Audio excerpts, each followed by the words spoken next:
bottom. And Vinicius is having wild ideas on the chat. Wild. Let me read those. On top of every player. Man, should we? Here's the thing. We can get crazy, Vinicius. You understand? We can make that after you win 25 mahjong games, doesn't not necessarily in a row. You actually gain attributes for free. Like wisdom. Yeah. Yes. We can do that. We have all the power. We can do whatever. So you play Mahjong to gain wisdom, you play chess to gain intelligence. What other games raise the other attributes? Well, we Yeah. have constitution. I am having a hard time to correlate like Ludo with constitution or something like that. How Your would UI Davi turns read the light? Japanese forever. That would be a Easter egg. Okay, so for now I'm gonna put the functions in this rules.zig file. And just for the sake of recording today, we're gonna start to implement the rules. And there is a dream that I don't know if we're gonna fulfill, which is to make the functions atomic enough that we can actually use them in Erlang via an if thingy. So that's something. Mm. Uh, so Magetta, could you repeat what do you want me to do? You want me to pick a piece and discard Yeah. one? So it starts on a position which will be the east, but for now just do a random one. Sure. And then every player picks a tile from the pool of tiles, and then it Tile. discards one other tile, and then it goes to the next player, and then that's it. Just keeps going Okay. until the end of the game or until somebody beats the game. So two conditions. Okay. I'm kind of feeling doing mutation style for now. So we need to do random stuff. Marinho, do you know how to do easily random stuff? I'm pretty sure there's a module in the standard library for that. Okay. See you, Vinicius. Thank you See for you, Vinicius. Hello, being Vinicius. here. So let's go to the standard library then. Oh, and by the way, we also, just for the sake of recording, Magetta found this thing, and apparently it is 100% free for whatever use. So we're definitely gonna use this, but not now because I'm gonna have to Oh, show the other project as well. load all the assets and show the other project. You're talking about At this the one. OpenRichi. Yeah. So this is a full-blown Mahjong implementation in Vala, which is well, something. Esoteric language. That's it. And another thing, how is he doing the graphics? Well, the point of Vala is to interface with the GNOME object system and GTK, so Oh, GTK. Okay, I see.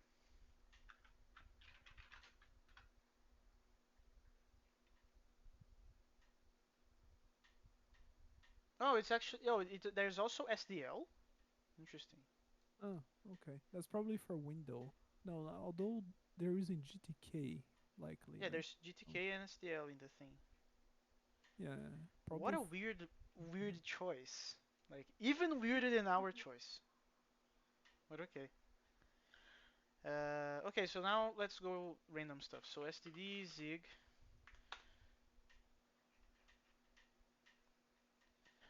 By the way, we shouldn't actually look at the STD docs for master because it's slightly different from what we're using. We're still on 0.13. Oh, did they release 14? No, but you were looking at master. That follows the GitHub commits. Ah, okay. So what that's gonna be this thing? No, Point zero. You need to add a point zero. I see.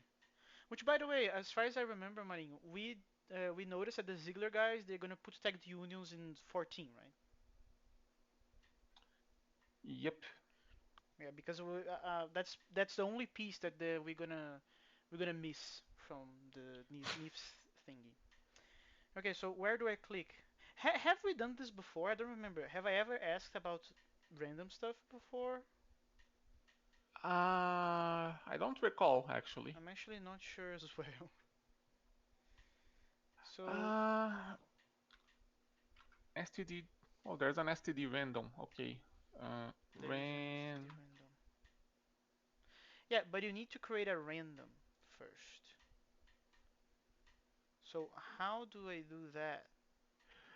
Let's see. The engines provided here should be initialized from an external source. For thread local cryptographically secure pseudo-random number generator, use std crypto.random. Um, let's see. Oh, there's an init function, apparently. Oh, okay, that's gonna do it. Use this So as a layer of indirection because global const pointers. Okay. so this is a Oh random, and then we're wait. gonna do std random init, and according to the theme, Hmm. yeah, this Takes a mouse, pointer to a state and a fill function. yeah. So let's try to define what the heck is going on here. So the type is void. So wait, the type is void. What is void? Oh no, it's oh there's a function in here. I just noticed this is a function. Okay. So you pass a pointer and a function. Do we know what are the purpose of those? No, no, it's a pointer to a function, I think. Why? Oh no, it's a function that takes a pointer actually. Is this the easiest way to do random stuff? Really? Hmm. There are probably like um, init boolean. Really? Default PING. Can you Default. use like standard libs rand as rand? No, you can Uh, do that using glibc. no, you can also do random. Yeah, you can actually use std.posix or std.c as well, Okay, like so we to just need reach for the. something temporarily. So let's do std posix, I guess. But what's the most convenient one? Rand from C or rand from POSIX? Search for get They random. should be about the same actually. Obtain a series of random bytes. And this returns you... Wait, you pass a buffer and that's it? Yeah, it mutates the buffer basically. Mutates Search the for buffer. srand. srand. Not in Oh, POSIX. funny. It's searching gitlib rand here as well. There's no rand in the C one, which is weird. That's crazy. Uh, maybe glibc lives elsewhere and I'm not Like aware. stdlib is everywhere. Why not just import it? That's a good question. Why do you? Uh, I mean, you can call the. The Let's see. Uh, yeah, you can just do std.c, I think. There's no random in there. I just checked. Oh, I meant like isn't Zig like can't you import just a C header? No, we can do that. We can do like std and then glibc. Yeah, stdlib and then you just import the stdlib.h. Std lib h. I think that's not how you do that. There's a different notation. Uh, Marinho, do you remember? Import c header. Like if you just wanna call the C library, you can just look at std.c. But there is no random in Uh, here. I already said that. Like rand, nothing. srand, also nothing. um, Oh, it's C include actually. And C include, right? Yeah, this thing. Because it's just temporarily, Marinho. I don't want to like add the extra stuff that we're not gonna use. shortly. You mean the C include, but then C import to a C, and then you can use stuff. Yeah.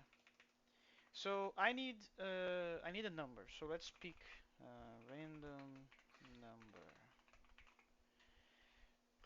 So which function from stdlib are you talking? Are you thinking srand? srand, and then you pass a time, like the current time, with a null to it, and then you get the No, but rand. you can't pass null. That's how that works in Zig.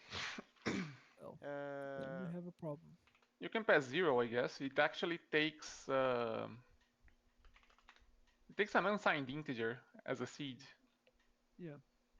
unsigned integer. So let's put the zero then, and that's it, right? I just have a random number. No, you need to. That's just to create the initialize the thing. Yeah, Now you need srand to. it sets the seed for the pseudo random number generator, Generator. and then you Yeah, call rand to actually use it. Oh, so this mhm, returns actually nothing. nothing, right? This is void. So we do that, and then in here we're gonna do stdlib rand. Yeah. So now I have a random number. Okay. We should mod this though. With the tiles. What's the? There You is a can pass number. a. Pile size. Pile size. So this is Yeah, I think always this. guaranteed to be from zero to the size of the pile, the current pile. Mm.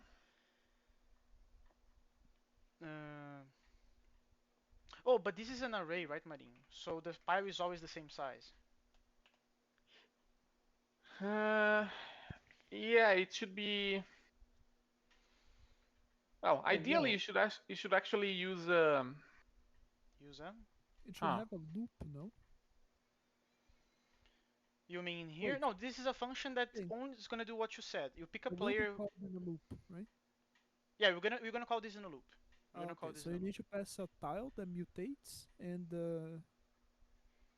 then No, you we, always we're get gonna rand. mutate the hand of the player. The player has a hand. It lives inside the player, and we Yeah, but also you need to have. mutate the pile too, right? Yes, that's fine. But the problem is, this is not a dynamic array. This is just an array, right? So this is always has this size, pile size, this. And that's a question for you. Does the pile keeps constant size, Mageta? No, it It diminishes, right? diminishes, right? Uh, well, I'm You gonna also have change this later. the discarded tiles per each player, by the way. So it's like a second hand. Mm. Okay, I'm It's gonna like have a to add that. Yu-Gi-Oh graveyard. Discarded tile. By the way, So then hello, we're gonna Benny. grab the player's hand. So in Hello, here, Hello, Benny. hello Bene, just enjoying the show. random number in here. So this is the piece that we are randomly discarding from the hand of the player. Hmm. But here's the catch. This thing Wait. is also an You're array. not. It's Wait, you're discarding a random piece from the player? yes, from the hand. And I'm gonna Why? pick a random one from the pile. Well, okay, you just wanna mock it, right? Because the player should select and then discard, but Yes, just wanna yes. do anything. So then we're gonna pick picked tile, and Okay, that's I'm looking at an example here. Apparently, it's actually easier to use std.crypto.random Huh. from Zig. just throw it in the chat. I can Oh, copy by the paste it way, here. that might be a that might be might blow up because the random number is modded on the pile size, and the player of the hand is just like 15. Oh, that's also correct. I need to mod this. I need to mod this. We need two numbers. We need two numbers. One that is modded according to the hand size, and another one modded with the pile size. That is correct, indeed. Marin, do you have any creative ideas for us to not make this a dynamic array? You can just use a slice. I can just use a slice. So you're telling me that instead of having an array here, Actually, what you could do is say, okay, we have an array, which is the backing storage for the entire pile. yes. We can shuffle the array in place, and then when we need to grab the next tile, we use a slice to refer to the array instead of just an array pointer, and then we can just slice the slice to reduce the size of the pile, like eliminate the Wait. I got confused. There is sometimes you're using the array and sometimes you're using the slice. When are we using the array? Look, an array is literally just a sequence of values. Like Yes. it's not a reference, okay? Sure. It's a sequence of values. A slice is a pointer plus a length. Yes, I remember that as well. You're telling me to change Uh, this? by the way, I said 15. It's actually 13 to be in Oh, 10 pi. And then you mm, draw a new tile, and that if that tile, uh, 13. yeah, and then if you draw that tile, you can Sure, you win. sure. Anyway, let's go back. Marinho, so you were suggesting to make the pile in here a No, slice. yeah, my idea was you you have the pile with all the pieces, right? Initially, Yes.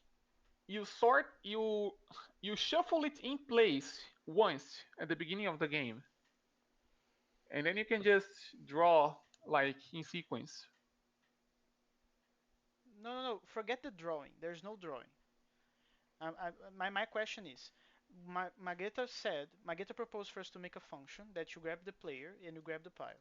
For now, we're gonna pick a random piece that the player is selecting to discard, and we are grabbing a random piece from the pile and putting that back on the hand of the player. That's it. What's the problem? The problem is that whatever way we are doing the random number, we need to mod it with the current size of the pile and the current size of the hand of the player, right? Why do you need to mod it with the current size of the hand of the player? Because I can only discard a piece that is in the hand of the player, and the piece is from 0 to 12. Yeah, Oh, otherwise it will be greater, right? you're going to discard a random piece? Yeah, just for now, because I then mean, I'm if you just gonna swap select that with a right now, control, but right? actually, by the way, you should mod with 13. Wait, does the mod will pick 0, right? It So will pick 0, but not the number that you are using as the mod base. yeah, so your hand will have actually 13. So you need to go to 14, right? Because you have to add to the hand of the player at least momentarily the remaining piece from the draw Yes, so it's pile. gonna be the hand size plus one. That's Yeah. fine. But what I'm describing to you, Marinho, is for now we're just gonna make them randomly, just for us to have the logic, and then later I'm gonna swap the randomness with like controls. That's the idea. But the main thing is that you want to right now is to shuffle the pile, right? No, that's not what I want to do at all. What I want to do is to just pick a piece from the pile, remove it from the pile, pick that, put on the hands of the player. That's it. Well, my suggestion is you have the array, which is the backing Have the storage for array. the pile of pieces, right? Yes, this array. No. Don't take that as an argument. You have the array. You can shuffle it in place, and then you can just take the pieces in order, and they will be shuffled. Man, Magetta, am I not clear that we don't Yeah, want the shuffling? this happens way too often, man. No, I don't understand. Like, what am I not explaining in this particular case? This There's no happens way shuffling. too often when Forget you the bet. shuffling. Lemos, you just want to grab random pieces, right? No, but that's not the problem that I. The problem is that you said the same thing he said, Marinho. Okay, let me try it differently. What's maybe this function name is wrong. So let's say pick and discard. Uh, what is the purpose of this function? Is to pick a random piece from the player's hand, rid of it, and pick a random piece from a pile. There's no shuffling. It's just If you that. assume, but if you assume the pile is already shuffled, you can just grab the first piece. Oh, If so you we're gonna do the assume- randomness elsewhere then. Oh, right. Yes. Indeed. That's Okay, true. so well, we are just migrating the problem's origin because we're gonna have to do this anyway somewhere else. But okay, let's pick the first one. But here's actually the problem that I was describing still stays, which is we have an array of a fixed size, right? This should actually be a slice being passed to this function, because Okay. if we're going to draw things from the pile, it's going to diminish, right? Yes, that was my entire thing. Thank you. Uh, so you're saying that we're gonna do something like this then? Yes. The first thing we should do is check that the slice is non-empty, right? Yeah. So the pile len, is that how you do that? Yes, it is. Actually, this is, I think, what is the convention in Zig? Should we do assert? Is that a thing? Assert is going to panic if it doesn't match the condition. But this should panic, right? Should it? Well, that's my understanding. So if it's less or equal to 0, we're gonna return an error, right? So this means that this needs to be like this. So It return, can't actually be less than 0 because the length of a slice is unsigned. that's true. Oh, not actually this equals. So empty pile, empty pile. Cool.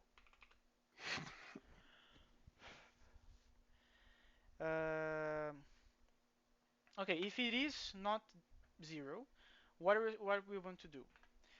Are we going to assume that the hand of the player is also shuffled? Yeah, I think so. Okay. So we're going to pick the discarded. It's going to be the first one. So the player is already a pointer, so that's fine. Should we make the hand of the player also a slice, Marie? It's currently an array. Uh,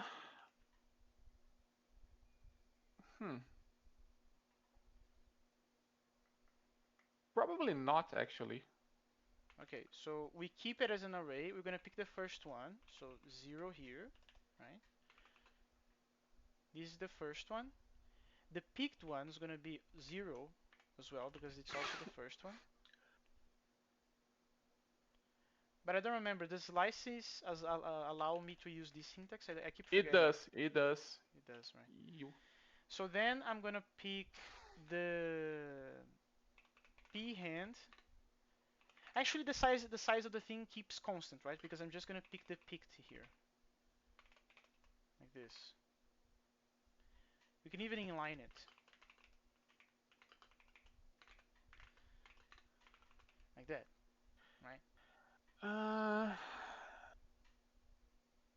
And then Mageta said that there is a discarded pile, like a graveyard. Yes, which Uh, is, well, which can be as big as the pile, although that should be evenly, on average, evenly split, but that doesn't matter.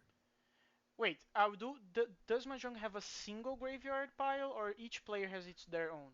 Even each Each one. player has their own. That's why I said it was like a second hand, because that's Ah, important for Furitan. discarded.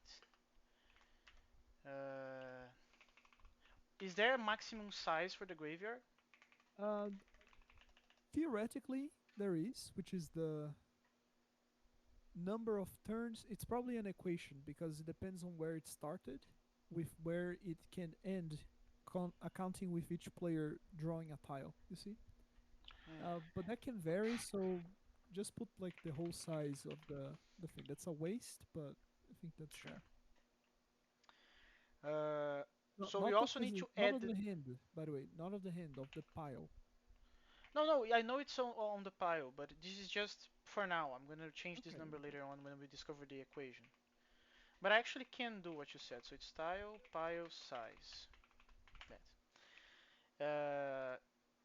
We're gonna pick the discarded thing, and then we need to put it's on. just the total number of tiles divided by 4 minus 12, no? It depends because here's the thing: you can pick. Depends on which turn you are. I mean, we're accounting for the max, right? Yeah, the maximum. Minus 12 is right. The problem is that you can draw tiles from another player. So you would actually, in Oh, theory, end up with more because you would discard two. Or Hmm. no, I I see. So think the tiles don't necessarily have the same size because of that, I see. yeah. But I think you would discard just one. Yeah, I think it's safe going with that, but I'll do the math later. Sure. There's probably some. Um, so we pick the first. We are assuming that we are picking the first tile of the hand of the player. We're gonna discard that. Then we're gonna put on its place the first thing from the pile, assuming that the pile is being shuffled, right? Uh, I guess we're gonna have to shuffle this every time.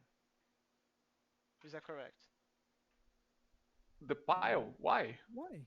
It's already shuffled, right? Oh, the pile doesn't increase its size. No, never mind. No, yeah, it just reduces And then size. my question to you, Marinho, is I don't remember ever doing this in Zig actually. What I'm gonna do to put the stuff on the discarded pile? I need to do that, right?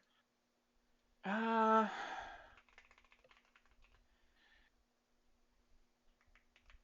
okay, here's the problem. We need to somehow keep track of how many tiles are in the discard pile, right?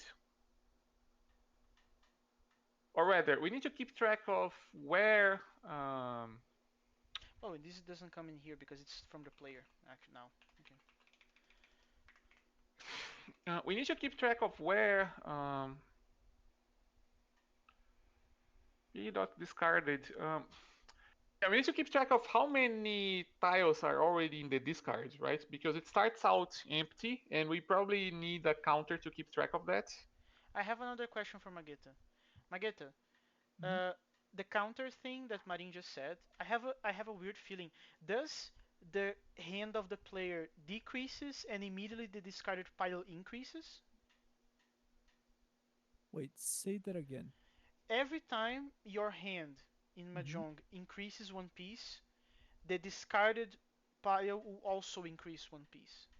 Yes, Couldn't we exploit that except then? on the last turn. That doesn't solve the problem, Lemons. We still need to keep track of how many tiles are already discarded in previous turns.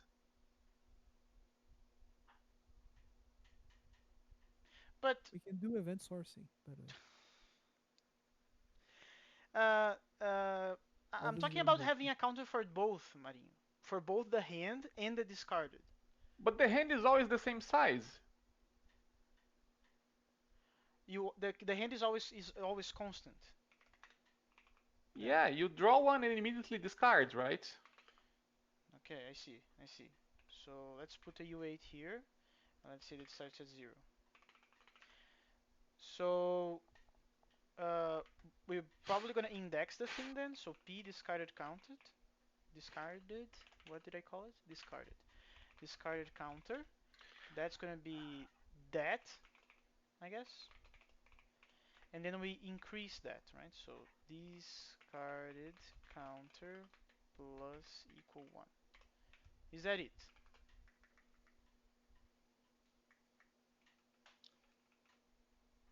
Marinho? Uh, What do you think? yeah, I think this makes sense. Okay, next function. What other thing moves we should be able to do, Mageta? Actually, there's one thing. We should probably.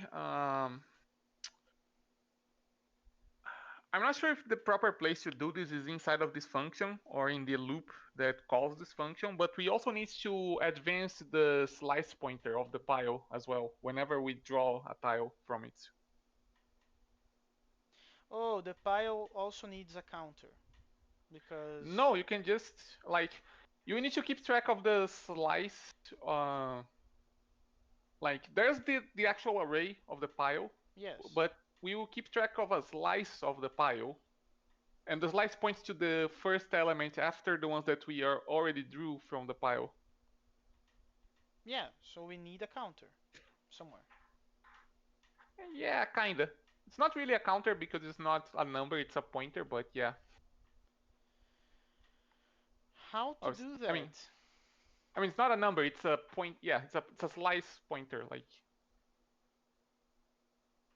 Yeah, but I'm starting to feel that we should not treat the pile as an array. Maybe this should be a struct But then. I'll go have dinner. But the next step, I think, just try to render uh, the pile increasing in the in the thing, and then to meet the end condition for the game, right? So we have a stop condition where we can do the winning Okay. conditions. I'll be right back. No, Uh, this should definitely be an array, Lemus. What we need is to. we're gonna have a floating pointer that floats loosely. Okay, instead of returning void, let's just return the slice again. Except we're going to reduce it in size by 1. Okay, so you're saying this, right? Yeah. And how do I do that? I actually never did this also. No, no, it's return pile, and then you do.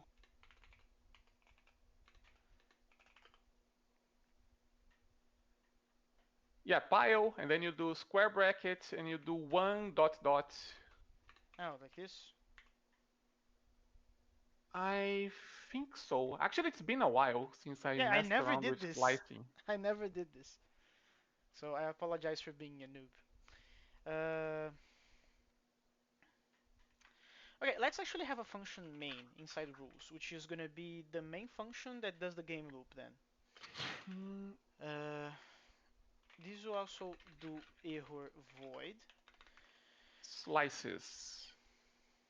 Okay, it is dot dot. All right. Okay. Uh, I'm really not feeling. I'm not really in the mood that like Mageta said before he left that we should now focus on drawing that. I'm really not in the mood of doing that right now because that's a lot of more work than just doing the logic. I wanted to do just pure logic. Not drawing yet. Uh, not drawing yet. So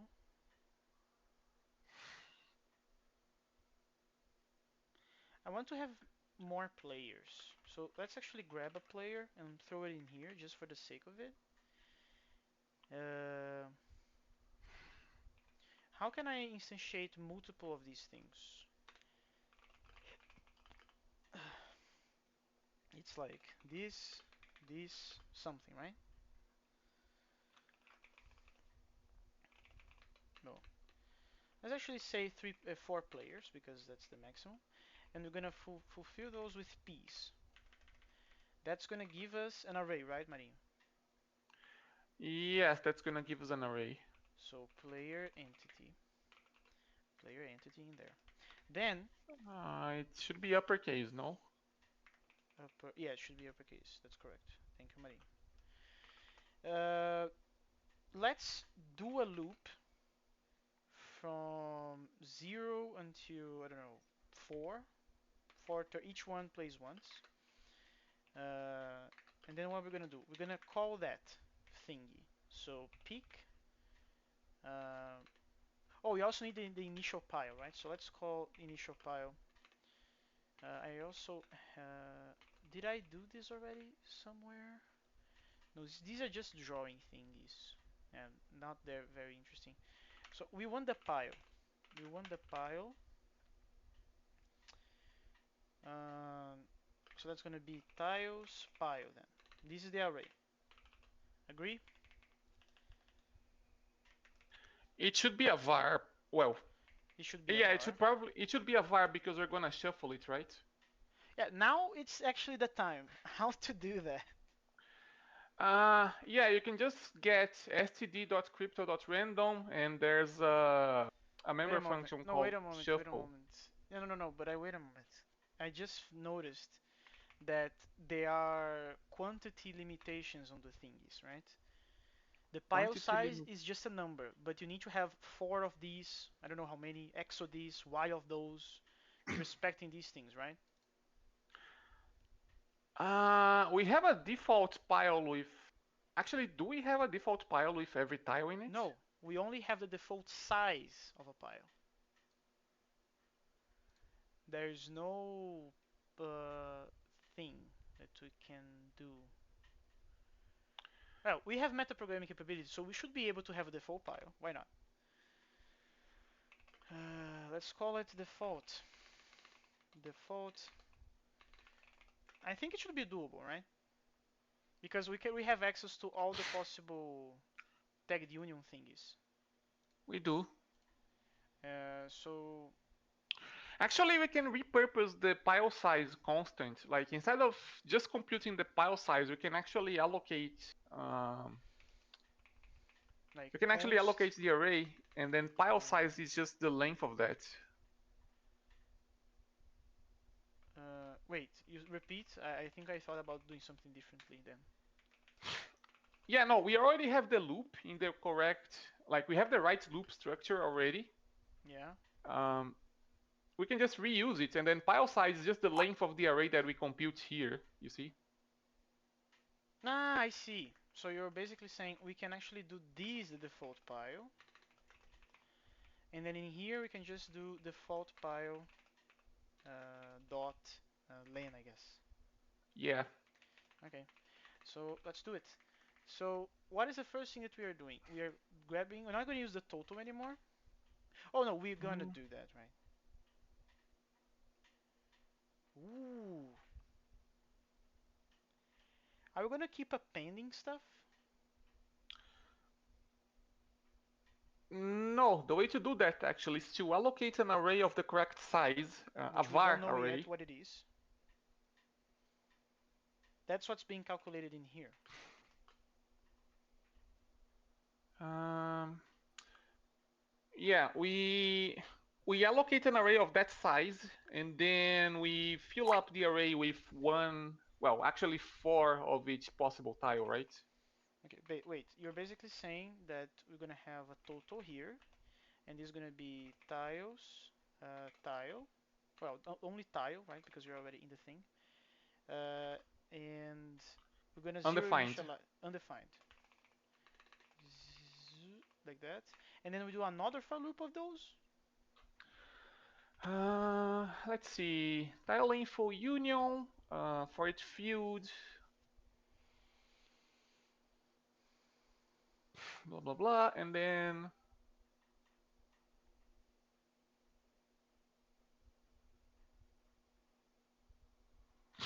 yeah, actually, we're going to do something very similar to this. Okay, so grab that, put it in here. We're not gonna return total, by the way. Uh-huh. And what we're gonna do here? Let's see. Tile info is the okay. It's the info for the union type. Yes. Then for each field, we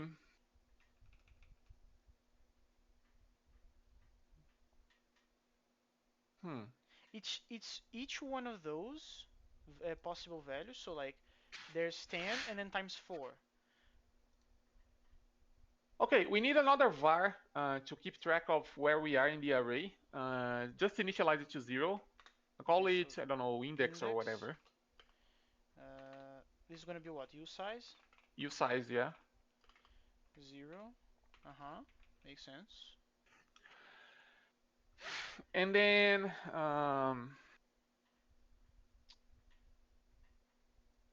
and then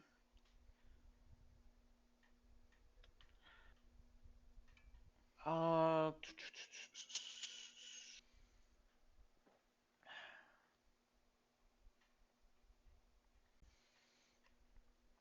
for each field, and then I'm having a thing for that we should do from 0 dot dot 4 here as well, dude. yeah, we should for from 0 to 4. And we And we don't don't care. actually need we don't care about the number. Yeah, we just need the And then we're gonna do the counter, actually the index increments here, and then we do pile at index is equal to something. is equal to let's see, for each field in the union, we have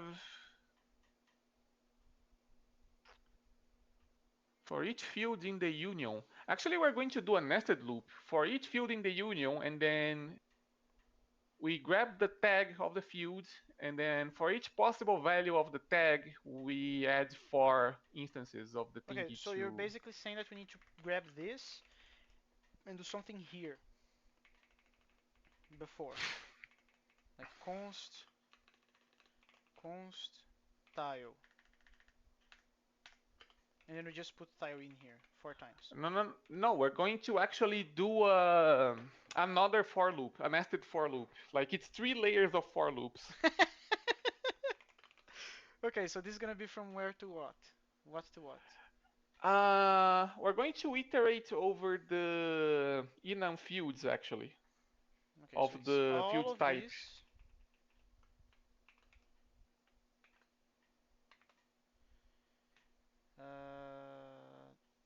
And then this is gonna be a field type. Uh, okay, so for each field,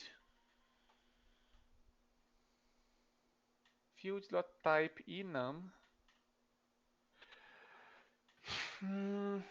Wait, let me go step by step to see if I'm not lost.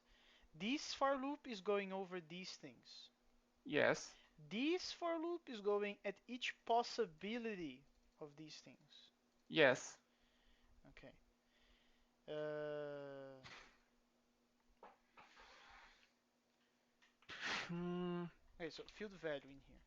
Then we need to instantiate something called tile here of this possibility. It's that, no? Field value, and then done. enum.fields. Actually, that gives you the name of the field, not the actual value of the field. Okay, we want the values then. Yeah, we want the actual values. SCD meta enum. Actually, let's just search for enum. Meta programming.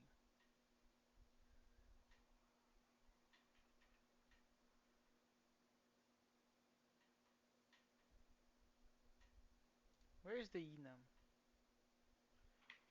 Oh, it is in a built-in, right? To It's in find the enum. built-in, yes. Yeah, std.built-in. it's very frustrating though. I hate that it's not in meta. I need to go back and back.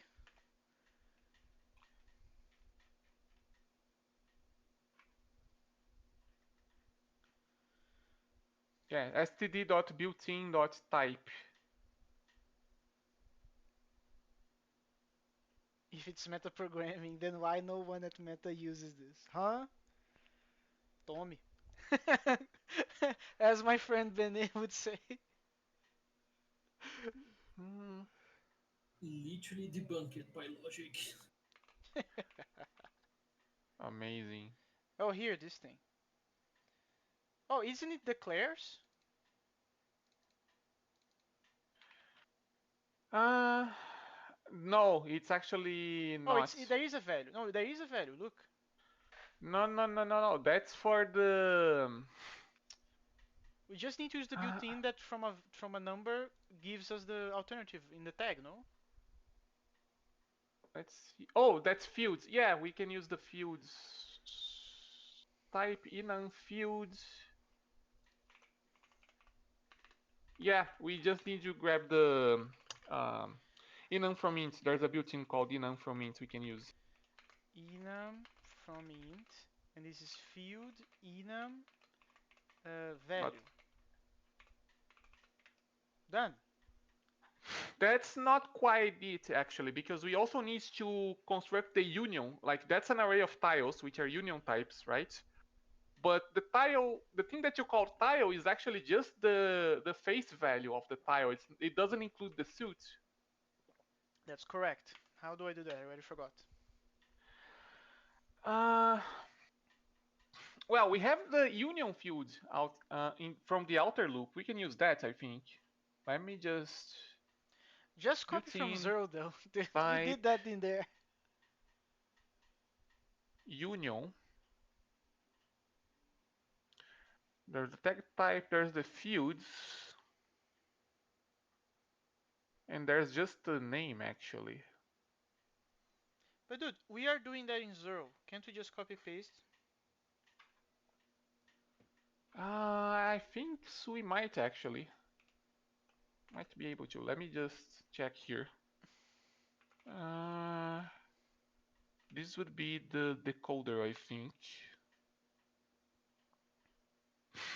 Parse Source tuple, parse struct, parse int, uh, parse union. union. I already found it here. So how do you reconstruct the tuple? Well, not the tuple, the tagged union, I guess. No, this is not it. It's the decoder. I'm stupid. Yeah, it's in the decoder. We get the union fields and then. Parse num. Parse All num. right, this actually needs to. Yeah, we actually have some special handling here because we treat it differently if the payload type is void. It's this union init. I think it's Yeah, exactly this thing. yeah. Okay, so this is gonna be it. So const const style. The type is style, and then the value is just this. Is that it? I think that should work. And then we're just gonna have four tiles, and that's the default Mm, pile. And in fact, I think that may need to be an inline 4 on line 57. Oh wait, no, this is going to be a comp time block, so this entire thing is already in line. Never mind. Just Exactly. put a comp time in front of, like, on line 48. Just put a comp time in front of the label, and that should be it. Okay, so now we have a default pile. Now we have a default pile. So you want to make a shuffle. You said there was already a shuffle. Yeah, if you grab std.crypto.random, that's an instance of that random type that we were trying to find an instance of. You can just call std.crypto.random.shuffle and pass it the pointer to the default to the pile that you copied from the default. Wait, std.crypto.what? Random. There's a Am I value. blind? Oh, there. It's a value. It's a value. It's a value here then. And it has type random. Yeah. It's a bit weird. Wait, but how are we gonna shuffle this exactly? I'm not getting it, sorry. Look, std.crypto.random is an instance of the type std.random. Ah, instead of having to use the init thingy. Okay, so you're telling me that we can have an, I don't know, random, and call this that, and then we can do random.shuffle. Yeah, there's a random.shuffle. Where is the thing again? Random, here. Shuffle. Dude, there's a search bar at the top of the page. Sure, but I like to get used to the website. I'm keep getting used to it from time to time. So I'm gonna do this. This returns void.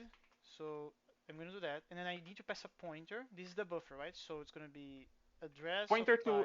yeah, the address of pile. The The type type. is this. Well, it's tiles. Uh, tile, and it's an array. Uh, in which the thing is No, it's default pile length. that's the type of the element, Lemus. Oh, the element. Sorry. And then the random is just gonna be random. And then this returns. Okay, so std.random.shuffle. Okay, so we have our four players. We have a default pile. We shuffle that. Not not std, Oh, just do random.shuffle and get rid of the first argument, and yeah. that will work. Dot notation. Dot notation. We have four players. We have a default pile. We shuffle the pile. Now I'm gonna run 4 turns. Only 4. So 4 turns. Actually, we cannot. We can actually do the players here, and we can actually grab. I think I'm gonna inline this because then I can just put it in here. Is that gonna work, Marinho? I never did this before. It should work. Yes. Okay, then I can grab the P, and then I can say. That should probably be a var player instead of a const. Otherwise, we're not going to be able That's to correct. mutate it. Yeah, that definitely should be that. And I'm also gonna inline this thing. There. Then the return of pick and discard is a slice. Is a slice. So what's going to be the name of that? We should make we should actually make another var. Uh,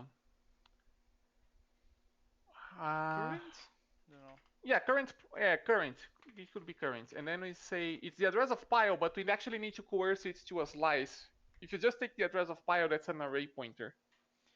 But what's the proper way of doing the coercion? Can I just put the type here? Yeah, you can just put the type there. It works. Tile. Then current is going to be equal to peak and discard. Which, by the way, I don't think that's the Z You need to convention. put a Functions you need are to these, right? yeah, you need to put a try because that can return an error. That's also true. That can return an error. Oops. And we're gonna put address of P. Um, Actually, you should probably take the address of players in the for loop instead. The oh, you mean here? Yeah, and then you need to put an asterisk in front of the in the capture as well, just to say, hey, I'm actually before the P. Oh, And that basically sorry. tells Zig, hey, I'm actually capturing the address of this thing. Yeah. Then I grab the current slice of the pile, and I return the new current, right? Yes. I return the new current. Before we enter this loop, actually, we need to initialize the hands of the players. Oh, it's undefined. Sure. So before doing that, we need to initialize the hands of the players. What's the best way of doing that, actually? Because it can be whatever, right? It can be random, but how? Yeah, for each player, and then you do for Something like p hand equals. no, and then you do for p dot hand. Actually, for address of p dot hand, you grab the pointer to each element, and then you just grab the first item from the current, and then you advance the current. I'm lost. Current is about the pile. What are we doing? Yes, we're filling up the player hands by drawing from the pile. Oh, I thought that the pile was like I understood completely different. I thought the players they have their hands and the pile is the default pile.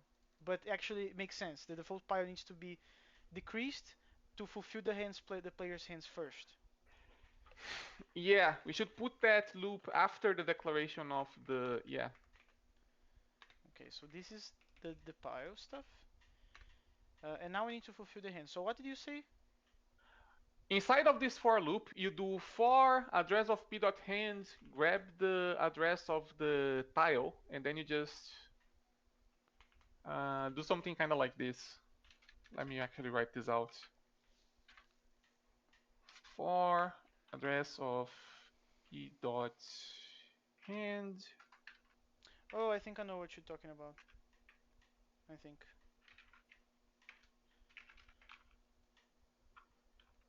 And then you do Well, while you do that, I'm gonna do a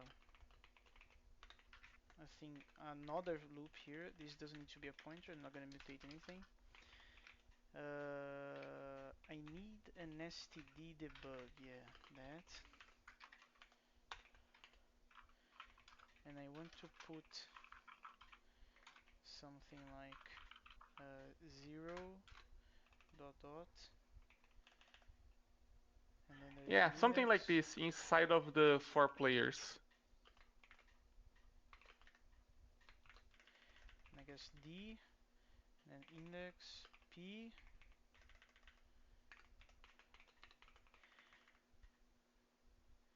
So you're basically saying tile. Oh, you already want to do the player's hand thingies, Yeah, inside of that for loop on line 31, you paste the for loop that I put in the chat, basically. which is basically P hand and then tile, and then tile. Okay, so you're mutating that. You're grabbing the current, and you are advancing it, right? So this current, this. Is that it? Yep.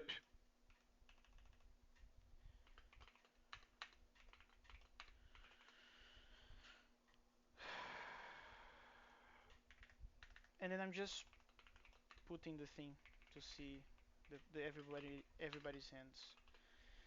Should this work? So we first create a default pile, which is like as like a default deck, I guess, of cards. Then we shuffle it up. We grab a slice out of the array. Then we create four players. We make their hands using the already shuffled deck. We use the function that puts stuff on, well, discards and picks something from the pile. And then we print everything. And I think we should also print the final pile. The loop on line 40 is not gonna compile, by the way. Really? Why? You did 0 dot dot players, but players is not a number. Oh, there's a comma then. Yeah. There's a comma. Pile that. And in here we're gonna put. Actually, the pile is still the same, right? Because we're not removing anything. We should print the current, I guess. Yeah, we should. And you need to put an any inside of the curly braces in the format string. Any. Here you say? Yeah. In here as well? I don't think so because there are no slices in the player, right? Yeah. Okay, so after drawing over everything, because this function just draws, but I'm just gonna reuse it, we're gonna do rules main. And then in here, we're gonna do const rules import rules zig, and it's time for the compile time errors. Let's go. Okay, so SED crypto random shuffle use of undeclared tile, that makes sense. This should be tile style. And the other error is that there is a const tile. Well, not that one. Wait, where? Oh, in here actually. Semicolon. Next up, redundant comp time. So Okay, and there's a typo in the name there. You're missing an L in the default pile. And actually this should not be uppercase because this is not a type. this is a value, right? Yeah, yeah, you need the label there. Actually the colon goes after the label name, so There. yeah. And then in here I need to change it to default pile. Default pile. And in here is gonna be wrong as well. Default pile. A num from int must have a known result type. Uh, So it's complaining that this guy is. That's tough. How are we gonna know? It can be you a can number, just direction, or inline color. it. You can just inline it in the call to union init actually. Sure. So put it in there. Okay. So player 16.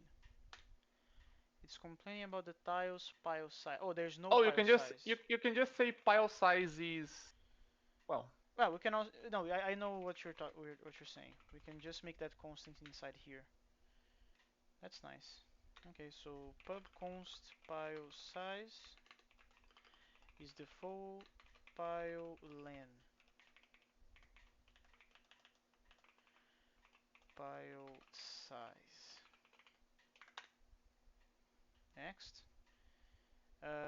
Missing struct field discarded. That makes sense. Uh, Actually, does it?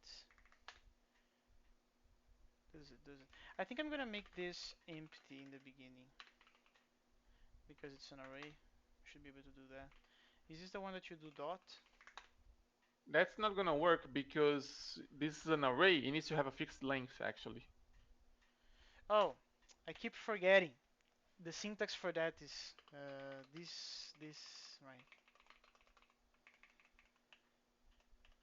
It should be something like this, and You then need to put a dot tiles before the curly brace. a dot before. Because we're not using. No, actually, are we using the discarded pile? We we are using the discarded pile, right? We are, yes. So we need to fulfill the discarded pile as well, dude. Actually, I think that's the proper way to do it.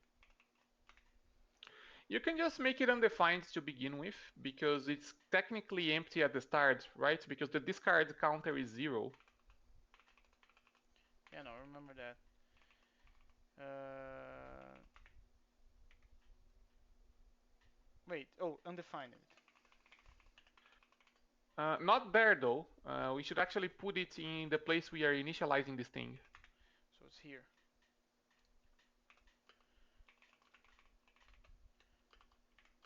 Undefined. Yeah, put a dot before the discarded, otherwise it's going to... Unused function parameter. That does make sense. Actually, I take that back. I'm gonna re-put the drawing and just do exactly what you said, which is discarded. Especially in here, we're not drawing the discarded file yet. Error union is ignored.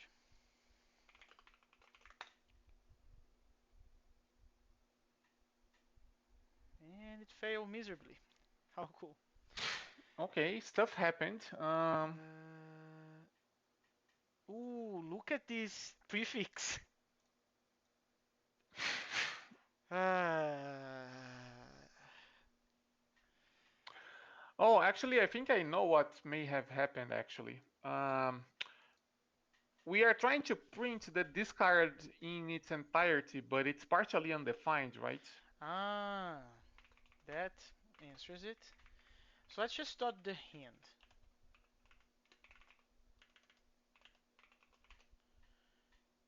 Yeah, let's just dot the hand. Then I need the any, apparently. Yes. You can stop that. Amazing. Wait. Amazing. Oh, this is in the game, in the main game loop, right? It's not just doing 4 Yeah, it's in the iterations. game loop, yeah. It's in the main game loop. It's being called everywhere every time. Okay, let's try to make sense out of this because there is some indication. So this is the final pile, right? This is the pile that we ended up with, which is, well, it is what it is. Then we have the player 0, 1, 2, 3. And then we have, he has a color green, a number 8. No, seems to be working, actually. Seems to be working.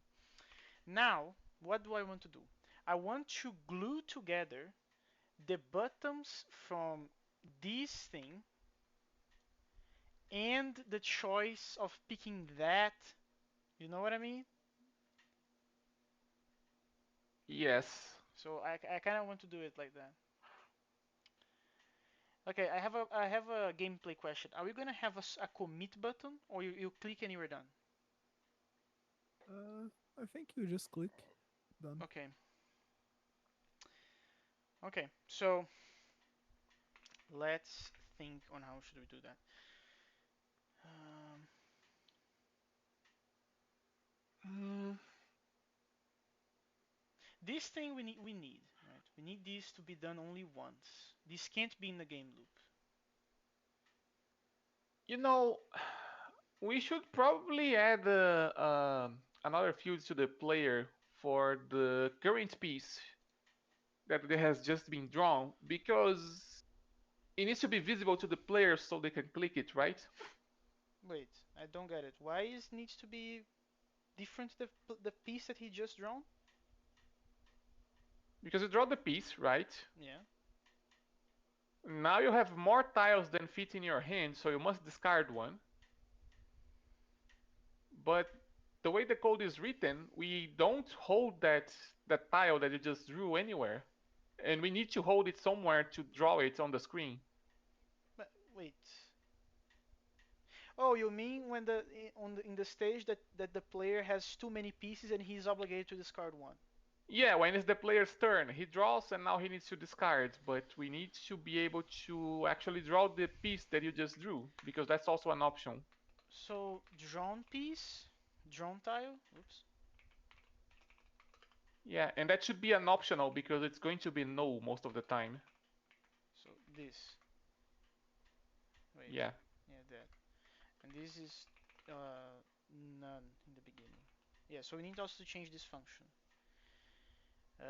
So when you we should not do this then. Uh, yeah, if you actually want to click the tile and do something, well, in this case, discard it, right? We need to break apart this function actually, because you I first agree. draw the tile. I agree. So let's make the first thing called draw, and then we make a function called discard. Good catch, Marinho. This needs to be separate. This needs to be separate because between these two things there needs to be like a waiting moment in which the player decides what the heck Yeah. he should do about it. So to draw, we check if the pile is not empty. We grab something from the pile, and instead of doing this, we're gonna do. Let me actually move this code to here. It's not gonna be void, I know. But in here is gonna be drawn tile, and it's that, and then we just do this thing. And in the discard phase, you have a player, right? So player entity, and that only uses the player actually. That doesn't touch the main pile. Yeah, it Then only uses the player. and then just mutates it like this, right? Uh, Oh, there we need the discarded tile actually. We need to remember which piece we discarded. well, the player is going to click one of the pieces, right? Okay, actually, let's put a discarded index. Then this goes all the way here, and we put the discarded index in here. Actually, that's not quite it. We should,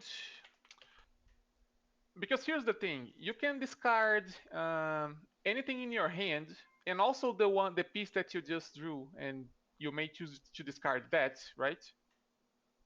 But that means the index we need to accept is actually one more than fits in the hand array. So we need to do an if here, I think. Basically, yeah. We need to do it like if. Ah, I see. We should actually probably use an enum for this. An enum. Explain.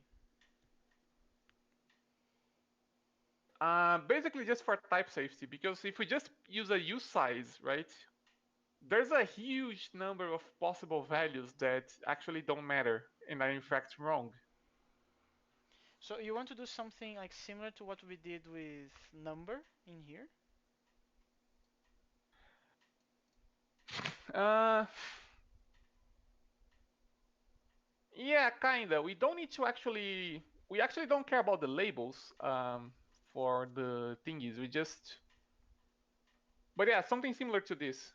We need. We basically need the numbers from 0 to hand size inclusive to be representable in this type. And then we can just do a. Then we can just check if the value we got, if the number we got is just saying, okay, discard the drawn tile, Otherwise, this is an index into the hand. We get rid of the tile I at that position I have a and question. move. Okay.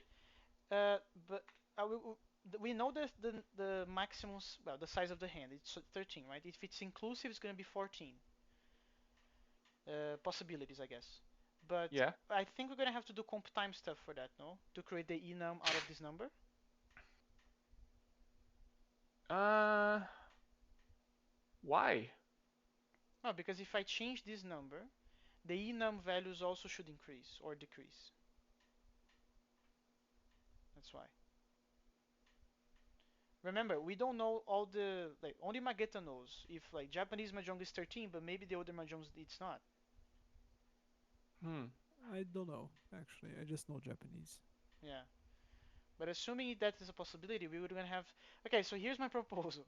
Let's do it this way and make a to do. Okay. So to do. Discarded index should be an enum.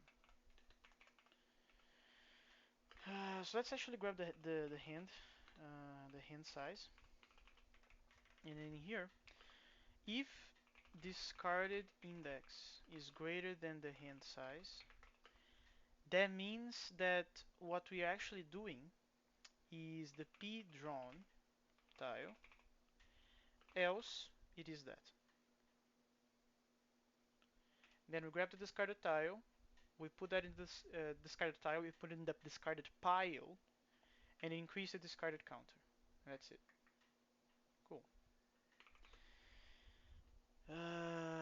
So now, in here,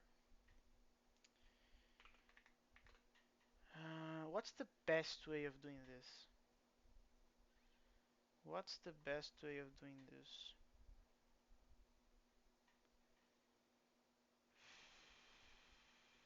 This thing I'm gonna need later when I download the SVGs and I want to draw the button with the thing on top of it. I'm gonna use this to know which asset I should use. And I also need to put the assets pool in here at some point. But for now, we're just gonna ignore the tile, which tile it is. It's fine. My problem is that this function needs to return a number. How I'm gonna know the number? Like there is a dumb way, which is this, right? And then I can just if this Uh, draw tile button takes. uh, clicked index, and then we can do something interesting about it. So like index use size, and instead of that, it's gonna be optional use size. If you didn't click on it, we're gonna return null. But if you did click on it, we're gonna return index.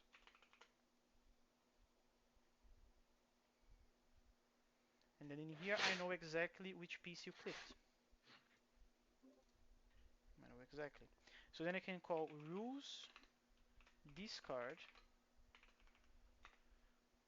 I need to pass the entity. Which is just player, right? Ooh. Yeah, no, in this particular case, it is going to be me, always, and the clicked index. So that's kind of it. So this should allow me to discard the thing. Discard the thing. Okay, let's see if this works. Let's see if it compiles. Oh, I should also remove this from here. Let's go. Return new. I forgot semicolon. Next up, 57. And there's nothing there. Discarded index. I need parentheses in here. Mm, Next. Oh, there's no pick and discard anymore. I'm actually gonna comment this function because we already tested what we wanted. And it's not called discard. Oh, it's a pointer. Of course it is. It's a pointer. So, oops, that. You need to change. Yeah, Yes, you need to change it's the player to a var. Otherwise, you won't be able to take a mutable pointer to the player. yes, that's true. And then it's saying expected that, but found an optional. Found an optional. Oh, because the draw one is optional. I see. Uh, well, the point where this function is going to be called, um, it cannot be because, like, it cannot be the case that we don't have a drawn tile when we call discard. Is this the Like, syntax? I forgot. no, it's dot question mark. Dot question mark.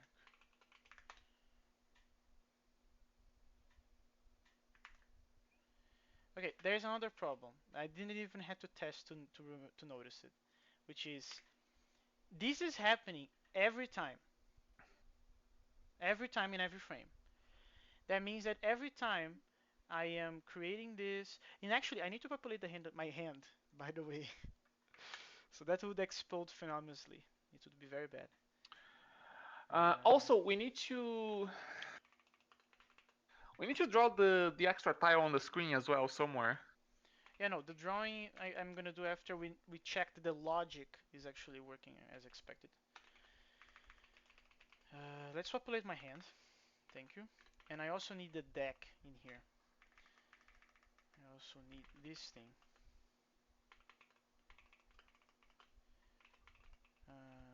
Here. So let's actually put. Yeah, but this is kind of the thing, because we need to establish, and Mageta can help us. We need to come up with an enum, which is also going to be called scene, or maybe I don't know. Maybe it's going to be better to be called phase, whatever. How many phases we have in Mahjong? Phases. Like, do you know Yu-Gi-Oh? You have the drawing phase, phase one, phase two, ending phase. Uh, well, I'm not sure if it makes sense to separate like that, but how it work? What are all the possible actions I can think? You need to draw a tile first, and then if you can already beat the game, you do it. Otherwise, uh, Okay, so there is definitely otherwise an you end of the otherwise you game. throw a Richi if you are in Tenpai, so that's a state that we need to check. Uh, which will be kind of hard, by the way. But anyway, if you are in Tenpai, you can throw a Richi, and then you just keep waiting for one piece, and you cannot discard the others. Just this one, just the one that Mm. you draw, basically. Um, no, actually, sorry. Depends on the rule. Actually, I don't think. Yeah, depends on the rule. Uh, yeah, I think that's it. Okay, Like just for it's now, I'm not gonna the make notion of three. phases like you need to do this on this scope. You see, like it's all just like discard, get the new, if you beat it or not. That's it. Yeah. It's Uh, always the same actions.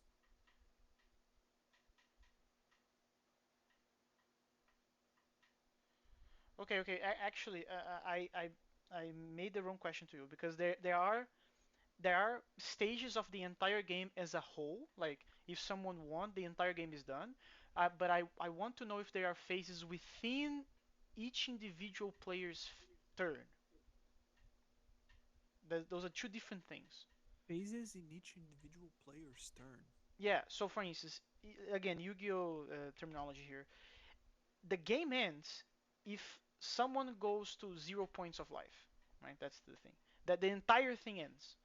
But each player has phases. So in particular, you have the drawing phase, then you have the main phase one, then you have the main phase Yeah. two, then you have end phase, I think. Why You do you have have the two attacks in main? between, right? It's because you can set traps and stuff, Exactly, and exactly, then you can attack right exactly. like Oh, that. so there's actually the attack phase between those two as well. Yeah, Yeah, I think it's attack phase in the middle here. yeah, I don't recall. Yeah, but why I'm asking this? Because when we were implementing these two functions, I noticed that you first draw for then you discard. Yes, it's always like this. Okay, so this is gonna be the Unless, phase. unless, unless you are in Tempai. Because Wait, what the is that? Tempai means I already have all the pieces I need to beat the game. So I just need one. Uh, so you have like 13 pieces in your hand. Wait, when does that happen? When do you consider that possibility? Is after you draw? So you need to beat the game. You need 14 in this in the sequence you care, right? That you Yeah. can. Yes. So you need 14, but all the time you always have 13 in your hand. So it's immediately after you draw you have the possibility of winning. You win immediately when you can win. That is, you have 13 that already can, and that last one you Okay. get by either drawing or picking from a player. Okay, let's ignore picking from a player for now. So in this situation, it's possible that between drawing and discarding you win. Between drawing and discarding, yes. What is the name of that? You never win discarding. You always win just drawing. Like, okay. What is the name of such condition? Uh, that depends. Fuck me, dude. How do you win? Because there are many. There's like Ron, Sumo, uh, there are many. No, but this Vinci is also. particular one that happens after drawing phase. That's what I'm saying. Depends. If Ah, you draw from the tile, it's a Sumo. okay, sumo, Yeah. like this. Okay. Put it like that. Okay, and then later, what's the other one? There is Ron as well. I don't know how to type that. Ron. Ron. So this is from the other player's hands. Yeah, just put those two. You Other. actually don't need Ron, man. Just leave it without. Okay. Okay. And then here's the thing. After you discard, what are your possibilities as a player? What are your possibilities as a player? After your discards, your turn ends, right? After you No, discard, that's it. Yeah. no. But when it comes the phase in which I can press the blue buttons. That's before discarding. Okay, so That's when there you is an draw. action here. So action. No, you draw, and then you can do the uh, some action like make, let's say, uh like, okay, there is a thing called pom. Okay, for example, so Mm-hmm. imagine that you have two dragons in your hand, and somebody's about to discard the third dragon of the same Yes. color, Yes. right? You can make a pom, and then you can steal the dragon from their discard pile, and then you open your hand, you change the state of the hand, that is the state of the player, and you gain 1 point. So that's a yaku. Wait. Wait. Wait. We're not gonna list all of those right now, but I want to have the skeleton because I'm gonna forget this shit immediately after today. So here's the thing. I think this a phase should be a tagged union then, because an action could be multiple actions in this single phase. Do you agree? Yes. Okay. And by the way, action is before sumo. Action is a. Oh, Actually, because here's the pins, man. That's the problem. Like it's just sumo and action. I don't think it makes sense to make it like this. But here's the point. What's the sumo, right? You win by discarding the tile. So do you want a state machine? I think that helps. Yes. Okay. So the state machine is as follows. You will have your hand, and then you draw a Yes. piece. Draw. And then the options you can take are: does this piece, can this piece be, uh, well, I will say ifs. I think it's better. If this piece is the one you need to beat everything on your hand, that's called you win with a sumo. Okay. Yes. So you need to be in reachy. You need to have a point, whatever. So there are many other things from that for that to Yeah. happen, but that's fine. Another option is you can call a can, a pom, which are actions through can has an H, by the way, on the C, on the K. Yeah. Um, and then those actions, they basically open your hand. So those are another kind of action. The other is the Richi, obviously. Hmm. Ricci. Richi. And this is important, and I think we should model that one first before the others. Sure. Because it's the most simple. Uh, What else can you do? well, just list those for now. Okay. There's like more stuff, but just stay with that. That's already complex enough. Okay. Um, okay. Wait a moment. Before you continue, like That telling is me the also the stuff. chi. Well, you can put the chi there. The chi. Yeah, Chi. Like this. a double I. I think it's double I. Yeah, like this. Okay, so Okay. those are all the things you can do in a turn. So Those are all the you draw things a that I file, can do. and then you can act, and then you discard. That's it. And then Wait a each of moment. them have their own conditions. Wait. Uh, Wait a moment, because I got confused. The actions are these available ones. Yes. Uh, I need. Okay, so these will be Uh, action. yeah. And indeed, there is none. Like there is also that possibility. It's none, and the same for discard. But that's not how you do attack the union. I am inventing Zig right now. You do it like this. So look at how we did for the deck, for the pile. Sorry. So we have a suit, right? So circle, bamboo, character, wind, dragon. Then we need to create types specifically for each one of those, right? So we have a number, we have a direction, and we have a color. And in attack union, we use as the base these enum of the suits, and it's gonna glue with them another enum. So I have an idea. You said that you can actually draw from two places. Yeah. So let's make target, which is pile and other player and player. And that's what we're going to be using here. Discarding always does uh, nothing.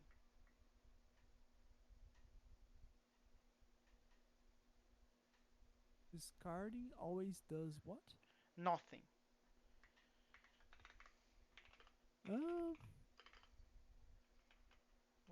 What can you also do aside from discarding? Is there any variety in discarding? it can put you in furitain, which is an impediment. So that's like a constraint. I don't think you should worry about that. Okay, so here's the thing. This is a move. Okay, okay. This should be enough for now, and there should not be none anymore because I just removed that possibility from happening. So here's what I'm doing. I don't even know if this syntax works because I never did detect the union in which there's a case that there's no value. I'm waiting for Marinho to go to be back so I can ask him. Actually, you can just say the value is void. It has type void, which has only one representation, so it takes 0 bits. Okay, Marinho, Mageta dumped a bunch of stuff and I tried my best to model it and see if you agree. And I'm gonna explain it in Mageta. You can interrupt me if I say bullshit. Okay. The available, like within, this is actually, it's getting better the names. This is a turn. Within your turn, uh, we're gonna do three. There's three available things that you can do in your turn. Right now, I know that Mageta said that you're always gonna do one of those three. You're always gonna do the three. So I'm gonna have to fix that later. Anyway, but when drawing, you have the possibility of drawing from the pile or from another player. And then after the drawing phase, you go to the action phase, which allows you to do Tsumu, Kan, Pon, Richi, and Chi. And after you have that, you discard. Do you think this is reasonable, Marinho? Why is turn a union? Why is what the union? Why did you Because why did you define turn as a union? Oh, turn. no, because it's a tagged union. Yes, but why? Because there are possibilities within these tags. That's why. So this should be a struct, no? Like if You you're are going to right. do all three, you shouldn't use a disjunctive type. You Yeah, should no, use that's what. the. Yeah, it's not disjunctive. It is conjunctive, so it needs to be a struct. That's correct. And that's it, right? Uh, okay. Why do you have an I explicit don't need a discard? face. Because here's the thing. I'm trying to identify the state machine in which happens in your turn. And why does that matter? Because we're gonna have to switch on the things in this function. Like this is not drawing anymore. This is gonna be just like whatever play, whatever. But and then if we do it like this, every single frame right now, we are creating the default pile, shuffling. We are doing this every frame. How do you manage that? You put as we do in the main game loop, which is um, you make game states for the state machine, and then you only draw the ones according to the state that you should be in. So that's how I'm not gonna redo stuff that is wrong depending on which phase of your turn you are doing it. So for instance, you are drawing. That means that I'm gonna before that, before you're drawing, I'm gonna do this only once. I'm gonna do this only once. Then I'm gonna allow you to receive a piece and render that. And then after you do that, we're gonna put you in an action phase. In action part, you don't do anything else of these things. You're gonna we're gonna have to model the blue buttons. And after that, you you are obligated to discard something. And when discarding, you don't do this, you don't do actions, you need to pick a piece. And the way that I thought it would be the good way to do that is by doing the same thing we do with the main game, which is this type of thing. Does that make sense? There is a flaw in your analogy. That doesn't help me. Please tell me what's the problem.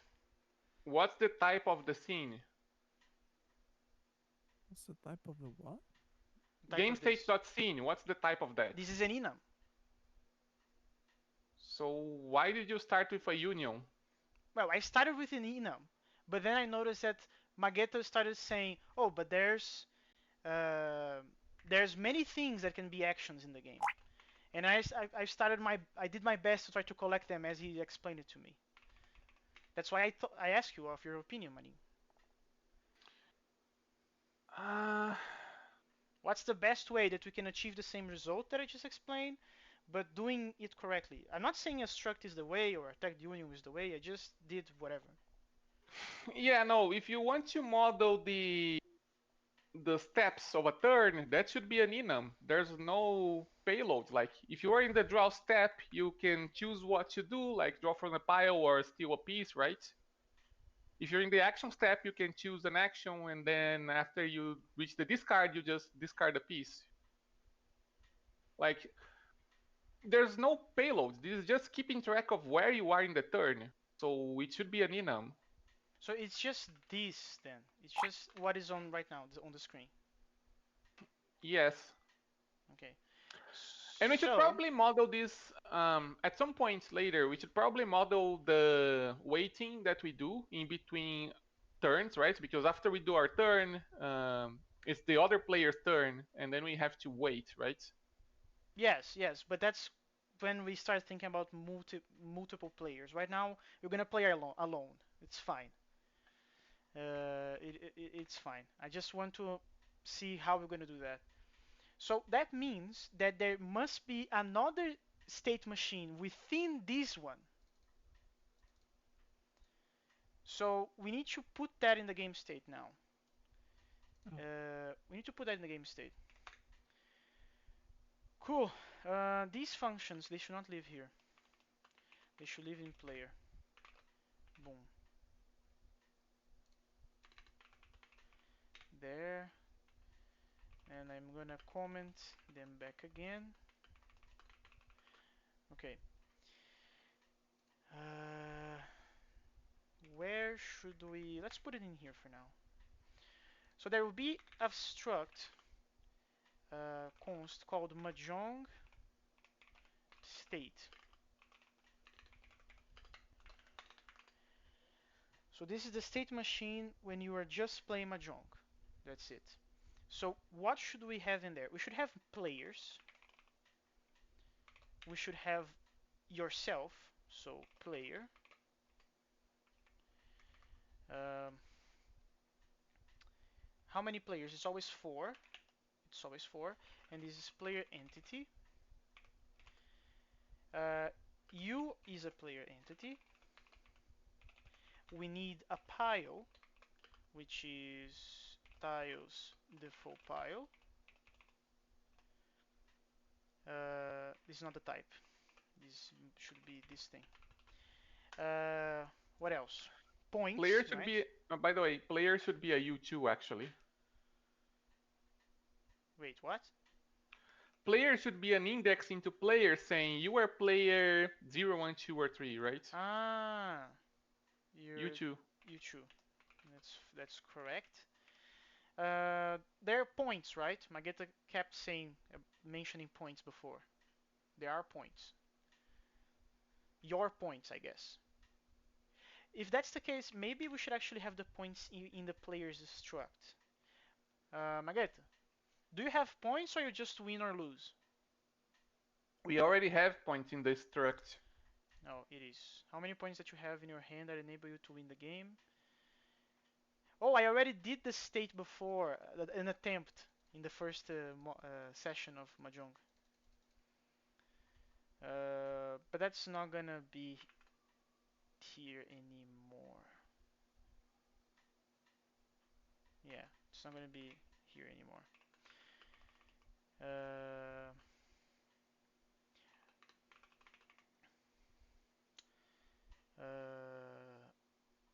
and then in here, we also gonna have. We're gonna have something similar to this, but it's gonna be turn, and it's gonna be an enum, and that's gonna be yours, others.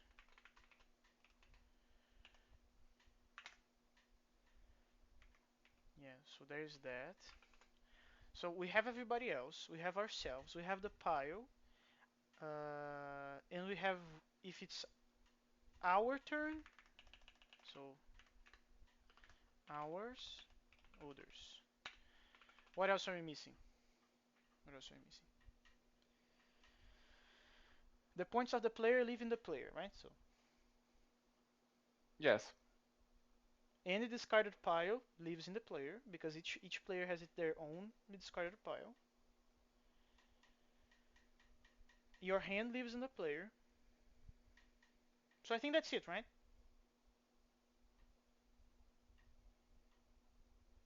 Yeah. Okay.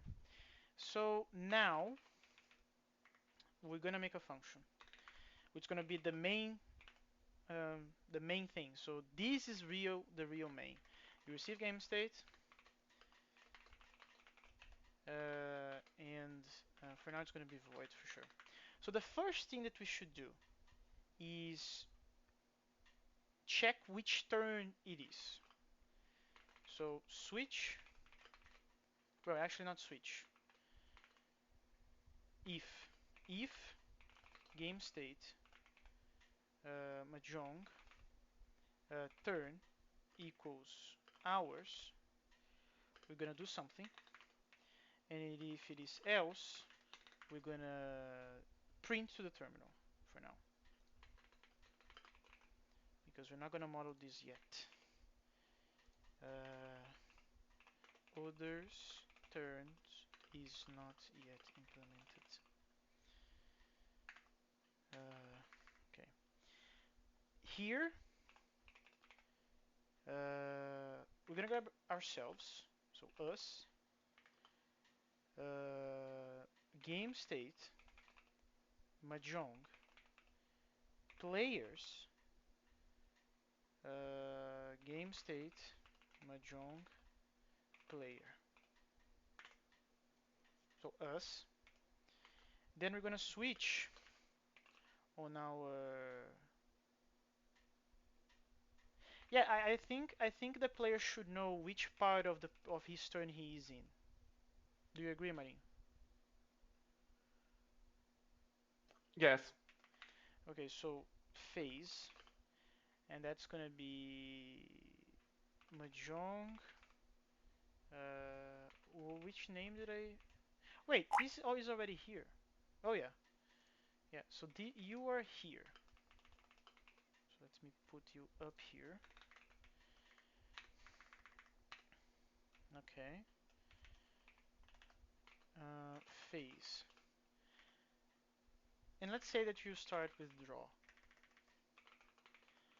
So phase. If you're drawing, if you are drawing, do we count turns in Mahjong? Like turn one, after everyone played, then turn two, everyone played the second time, and so on and so forth.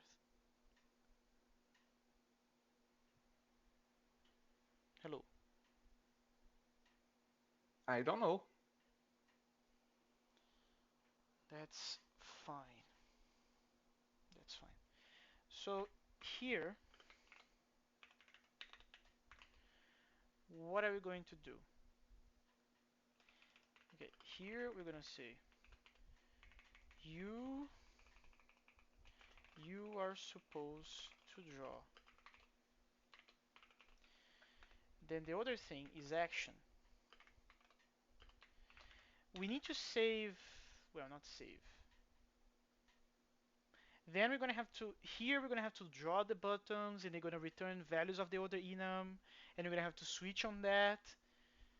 Yeah, yeah. Okay, so here you are supposed to act.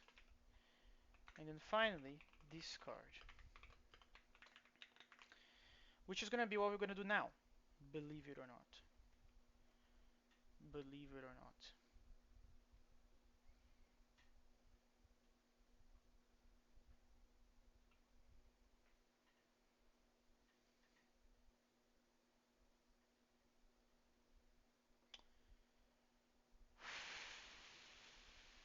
Yeah, these will not be here. These will be on the game state. So that's fine.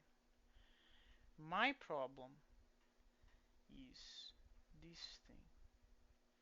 So let me comment this out so I can have a better picture.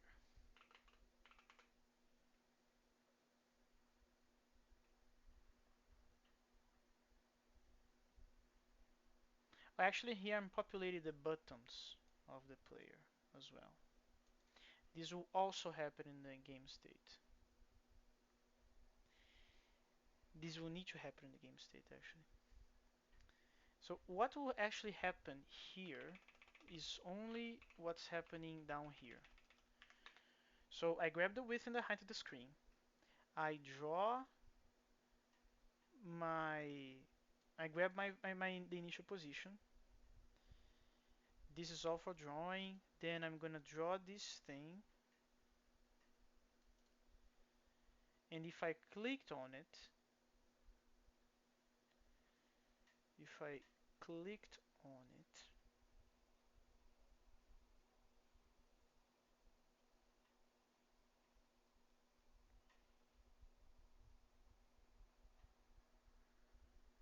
here's the thing. We always draw this stuff, regardless if it's our turn or not. We always draw it.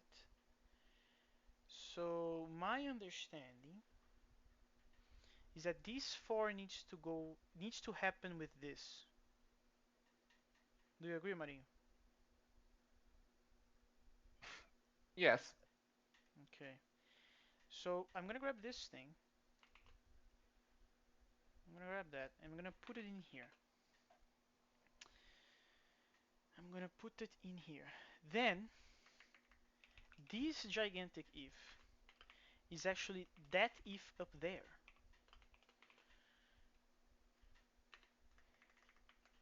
here,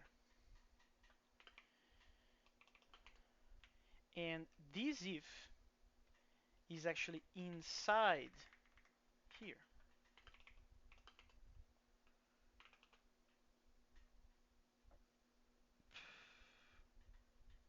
At least for now. Later, we're always gonna draw every time, right? But they're gonna be disabled.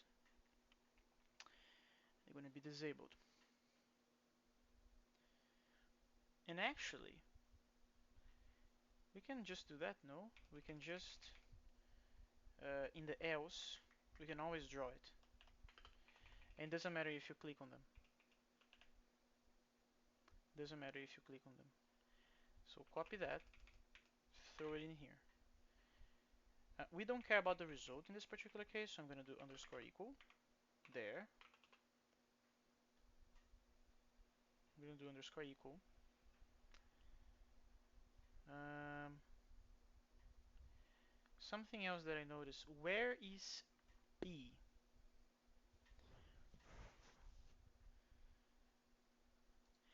Mario, I have another question for you. Do you think it's worth it to save ourselves as an index now? Because I'm kind of thinking this should be 3, and we should be a player now. It's more convenient. I guess that also works.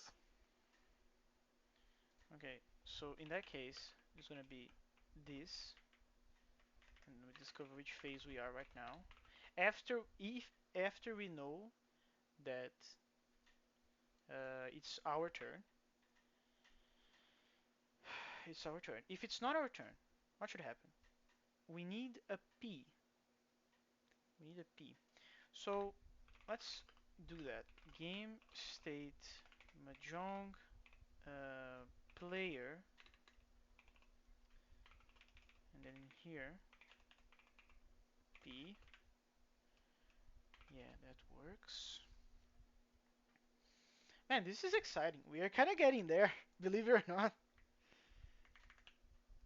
And this needs to be a pointer because you're gonna mutate in here. We're gonna mutate in here. Uh-huh. Uh-huh. So for now, this is for sure gonna be false, and this for sure will be true.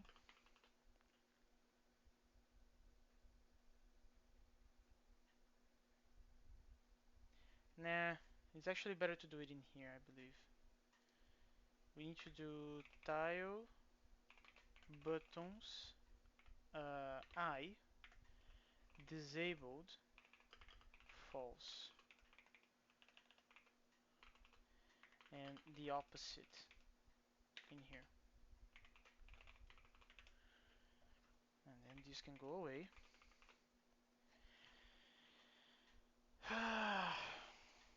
Man, this hurts my brain. But okay.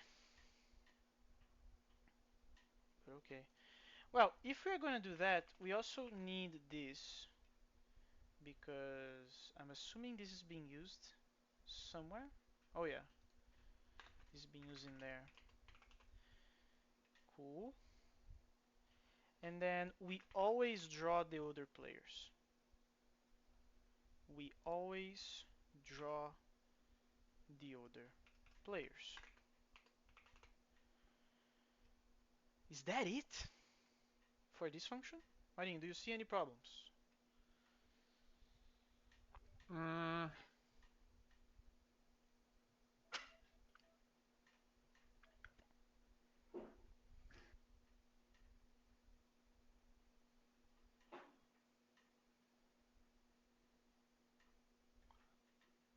why are I you see a putting problem. the if inside of the for loop instead of outside? Which one? Which if? Line 55. Why is it inside of the loop? Because regardless if it is your turn or not, we always should draw your hand. That's why.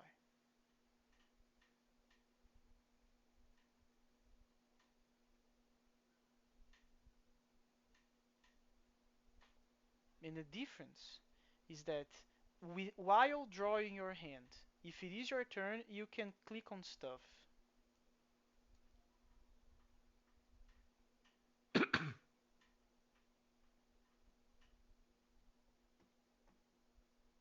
And if it's not, we're gonna draw it. So your hand does not disappear, but all of the buttons will be disabled.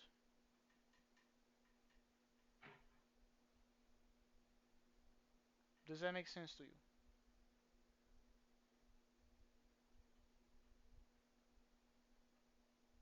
Okay. Um, And I also figured that this is also wrong. This should be a struct. And this should be a struct, and the reason is because then we can save the goddamn buttons. do we actually need to save the buttons though? Yes. Yes. They have stuff that we need to populate because of the sounds. And later on with the images as well.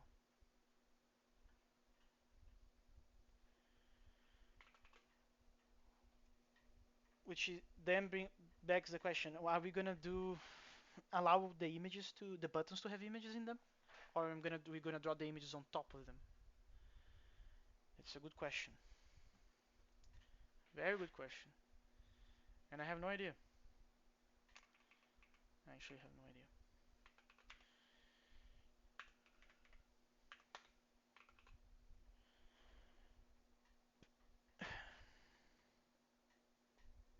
I'm gonna do this on the game state initialization. This as well. This as well. And this as well. I believe. I believe. So everything is gonna disappear from here, actually. Okay. Do you have any more questions, Maria? This is important, man, because this is kind of the main. We are kind of making the skeleton of the thing now.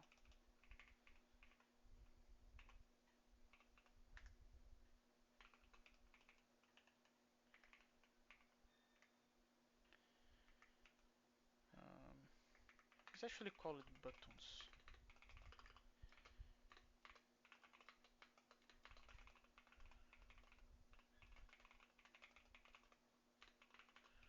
Marinho, are you there? Uh, what's the difference between tile buttons and buttons, just buttons, I guess? None. Actually, this is a typo. This is not going to compile. I'm fixing that.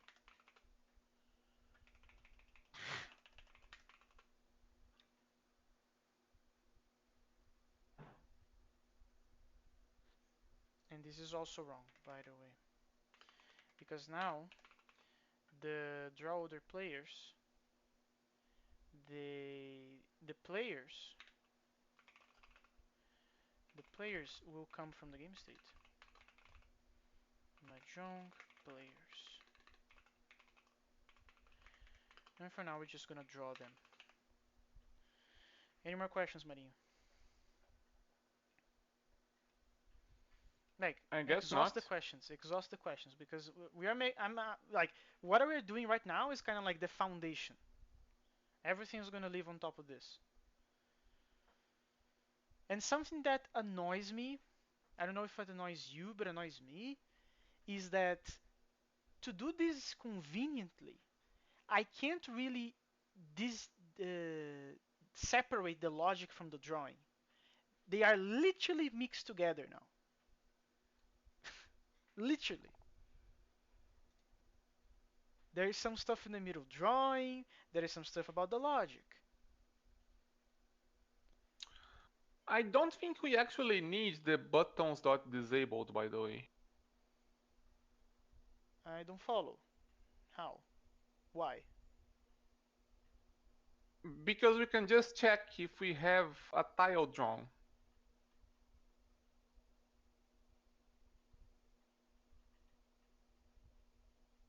I don't understand at all. Oh, you mean the check? No, no, no, but that doesn't fix the what the disable is fixing. What is the disable doing? The disable is making sure that we're gonna draw your buttons, and even if they are on screen, if you click on them, nothing will happen. Yes, but we don't need to set a boolean for each one because we can just check, okay, do we have a tile to discard or not? I don't think you remember. Do you know what this does?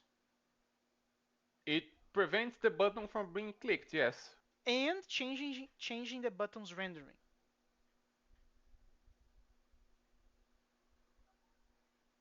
If I remove the disable, the button will be clickable on screen, even if in the functionality we change it. Do you get it? Yes, I got it. Yeah, I know you hate booleans, but come on, man, come on. Okay, what we need to do now? We need to go to the. It's time. It's time for the main event. We're gonna go to state,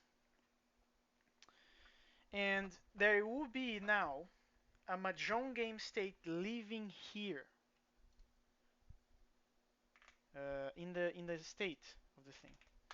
So Mahjong, which is gonna be no Mahjong Mahjong state, and I need now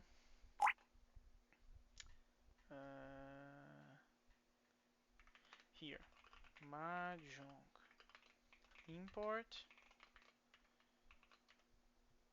uh, minigames Mahjong main Zig, and there we go. Then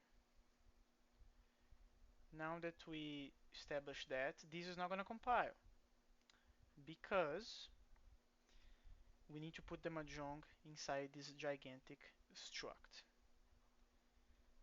which I'm gonna guess is gonna be here. So Mahjong,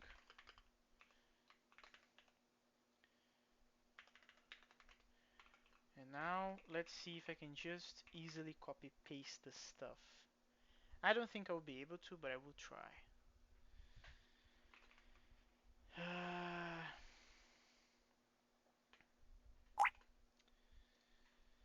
I think we should have a function. Shuffled pile. You pass nothing to it, and it's gonna return to you tiles.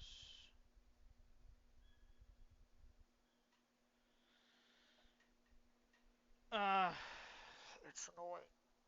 That's annoying.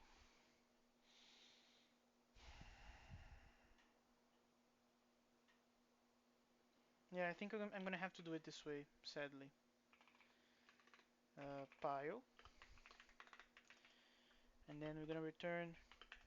Oops, we're gonna return this. So that, and then return pile. This we need. This is a pointer, so we need to do this elsewhere. You shouldn't do that, Lemus. You really shouldn't. Oh, but this is gonna be done in the stack, right? So it can't be done here. You're right. The problem really is that you are copying this thing twice. I'm copying the thing twice. Yes, Oh, because you mean because you I'm are returning a copy of this?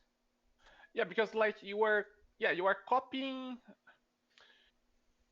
I mean, the second copy is only a potential copy. It depends a little bit on how the compiler deals with return values, but yeah, like I guess copying the default file is kind of unavoidable at least once when you are initializing the shuffled file, so that's okay. But personally, I would just take a pointer to a pile and just shuffle it in place. That sucks, because then we're gonna have to do this in the main game loop. Like we do with the error element. You remember that? You're going to have to call this in the main game loop either way, right? No, no, I won't. Doing the way that you want, I think we're gonna have to do it like this. Why? Because how can I need to have a pointer that's something that is gonna be with the correct lifetime? Or are you telling me that this, if I just return a pointer? No, no, no. You don't return a pointer. You take a pointer as an argument and you mutate through the pointer. Oh, a function just to shuffle? No. I was kind of trying to avoid that as well. I'm not gonna make a function that just this line, dude. Uh, Let me try to explain my rationale. Maybe that's gonna help. So I don't want to have to do this, right? I don't want to have to do that. Because at some point we're gonna also have some very heavy stuff. For instance, the player at some point will have a profile picture.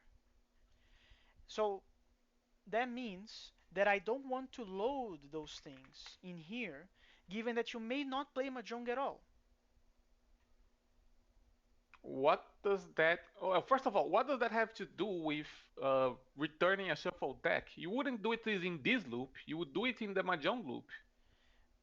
You let me finish because you are missing the point. It's not about having a function to shuffle the deck. Again, I'm not going to make a function that just does this line. That doesn't make sense to me. What I'm trying to do is to have a convenient way that I can call this in game when in this place, like pile, shuffled, pile, done. You can just make an inline block, Lemus. Ah, okay, that solves it. That's the correct way to do that then. Okay, I'm glad I explained my what I want to do. So you said that we do this then? Yeah, and then you just put the code in there and you replace the return with a break. You need to use the label, otherwise, yeah. Like break, colon BLK, and then pile. Makes perfect sense to me. Makes perfect sense to me. We also need tiles though, but I'm gonna call them Mahjong tiles. Mahjong tiles. Import. Minigames. Mahjong tiles Zig. Okay, that's the first. Second, second. Uh, okay, for now, because it's gonna be a royal pain in the butt, I'm not gonna do the other players' allocations, which means that this function now needs to go. And I'm also gonna remove it from here. So you only have three things. I have three things. We're also gonna say that the default value for this is ours. For now. For now. And then the final piece of the puzzle is player. Player is gonna be okay. Block on that, not that. Whatever we do, we're gonna do break. Be okay. I think P is gonna be the thing. And what we're gonna do? We're gonna grab those things that we did before. We're gonna grab these things. Oh, we also need the current, right? We need this, that right? Yeah, saved in the game state. Yeah, we kinda do. Okay, so that's a good reminder. Um,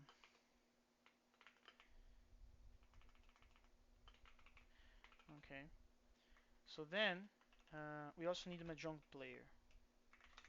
Const Mahjong player import mini Mahjong player Zig.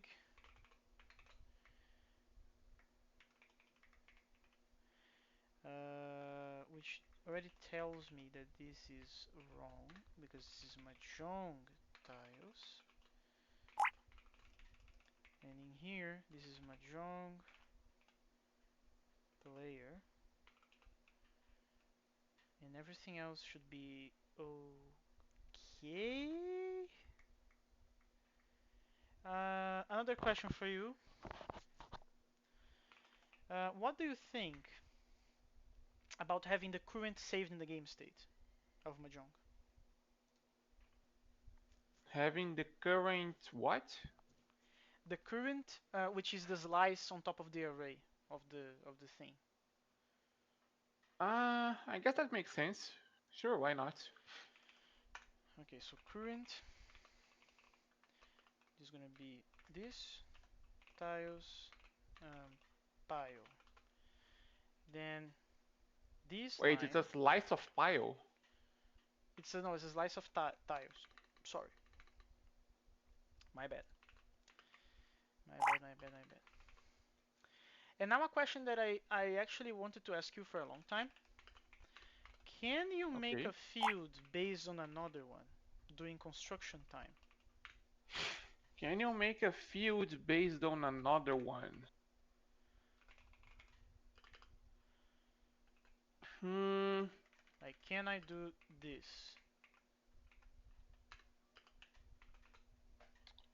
Yeah, that's not gonna work. You probably want to put this inside of an init function, actually. Inside of an init function. Yeah. I don't really follow. Could you elaborate? Like, you need to be able to refer to some values that you are going to put in the struct, right? That is correct. So what you're telling me is that we should grab all of these things. This. Actually, I think that's wrong. Yeah, this should not be there. We're gonna have to do Mahjong init, I believe, and then we can remove all of this nonsense. And then in here, you're telling me there should be an init function here, pubfn init, Yeah. that receives nothing and returns this. Paste that.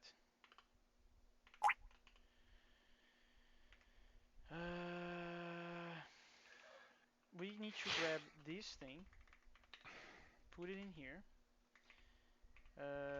Tiles.default pile. Shuffle that. Shuffle that. And then when telling the thing, we're gonna say pile here. Current is that. And then there's no really gain on doing a block right now, so I'm just Hmm. gonna put this Actually, before. actually, taking the address of the pile there doesn't quite work either. Really? We did this multiple times. Why that wouldn't work? Because now you're actually taking the address of a temporary value in your stack. Oh, that is actually true, right? That is actually super true.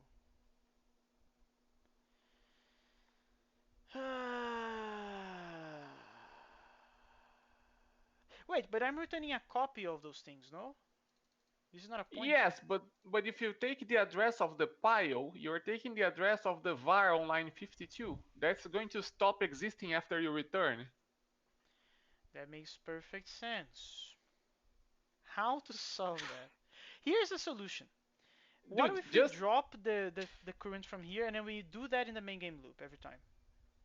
sure, that also works. Okay. Uh, so we can just remove that. I'm gonna return, and then in here, just gonna return boom p, and that's not how you do return. That's how you do it. Then we need current. We need current. Where are we gonna do that? We're gonna do that in here. So this is var current uh, game state. Mahjong pile. That's it? Oh, we need to say the type, right? Tiles tile. Like that. If you just take the address and you don't say it's a slice, it's just going to be an array point. It doesn't This is have a not gonna length. work. This is not gonna work. We need this pointer to be saved across frames.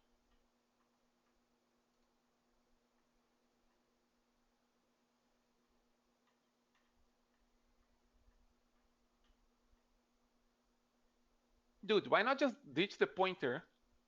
Save the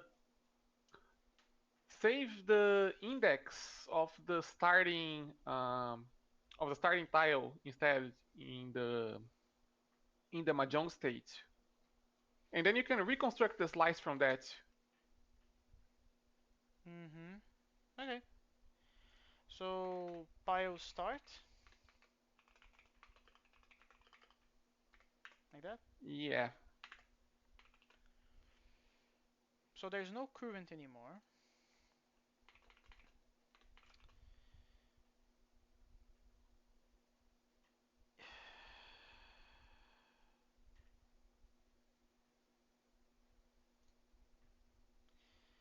So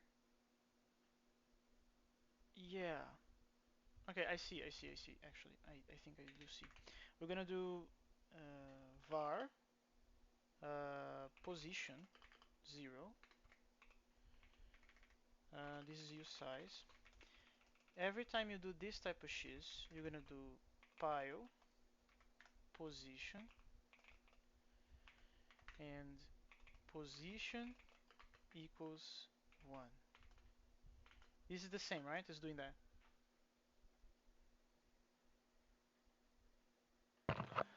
Uh, see, you have the pile, you shuffle it, position.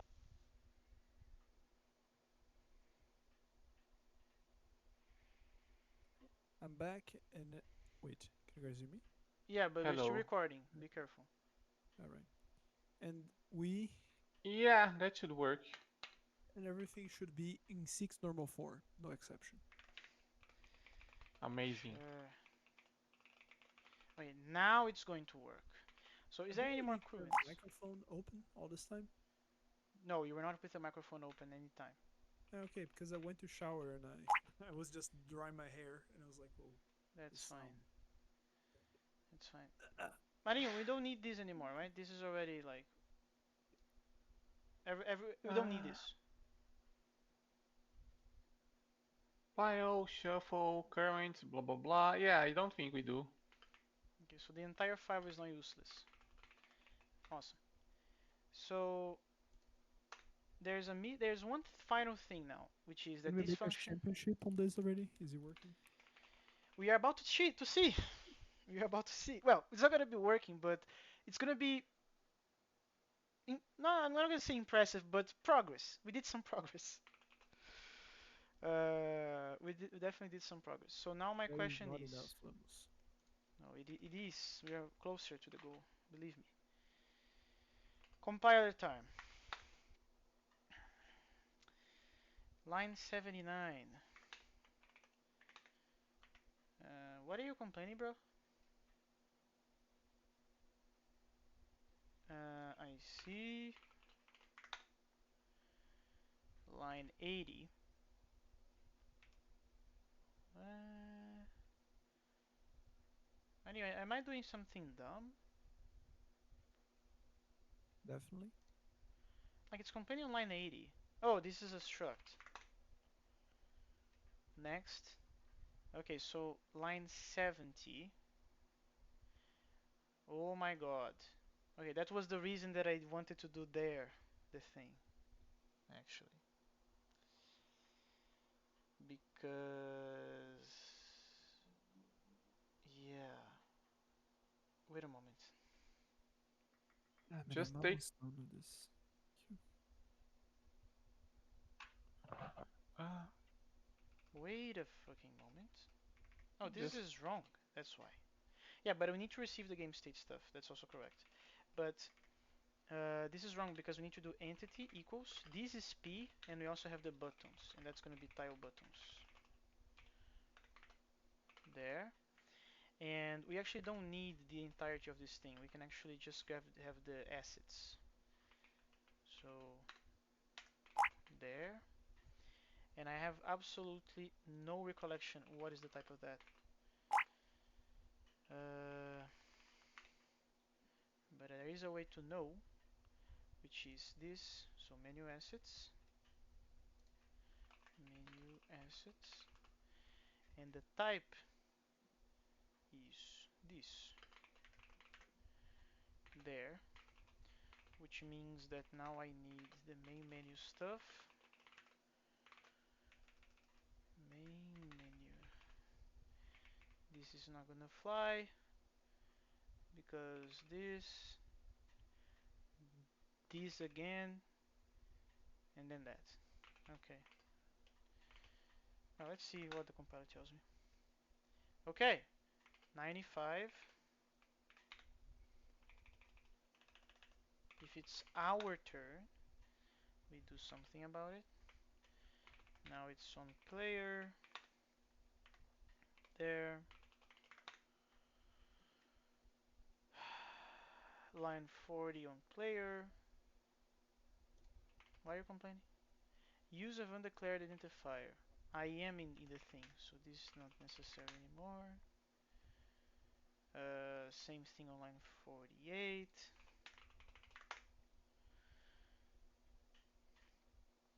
Local constant shadows declaration. So there is, let's say, current.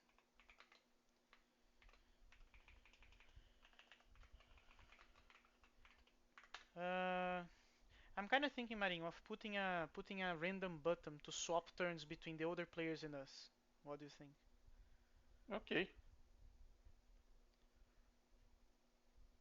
Oh, I also forgot. I'm gonna do this before continuing. After you do something, we need to change it, right? We need to say that p phase is equal to the next one. Otherwise, it's not gonna work. Discard.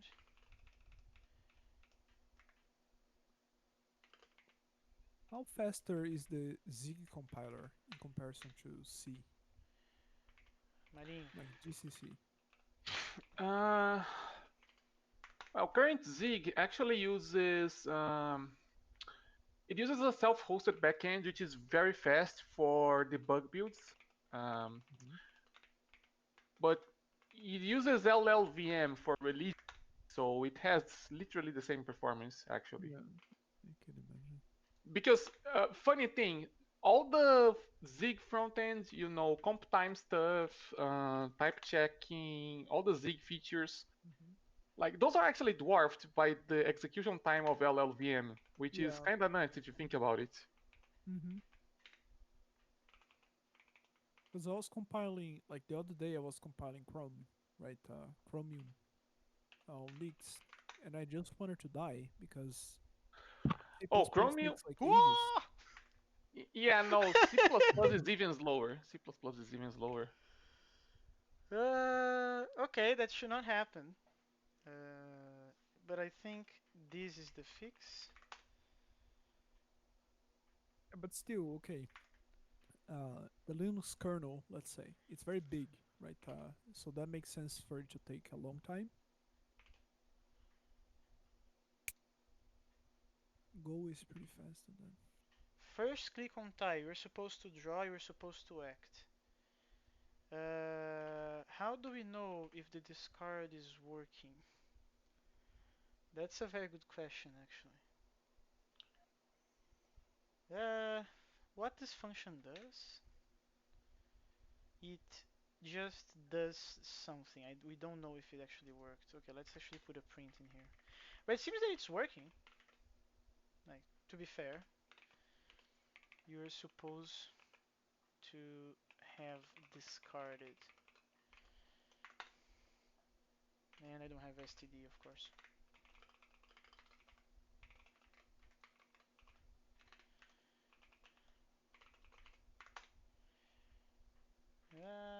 That's not how you do that.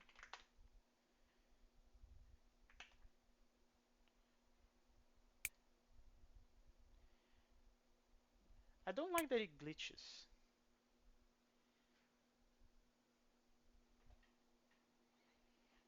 But yeah, seems to have worked. Nice. You see what's happening here? The state machine going? Yeah.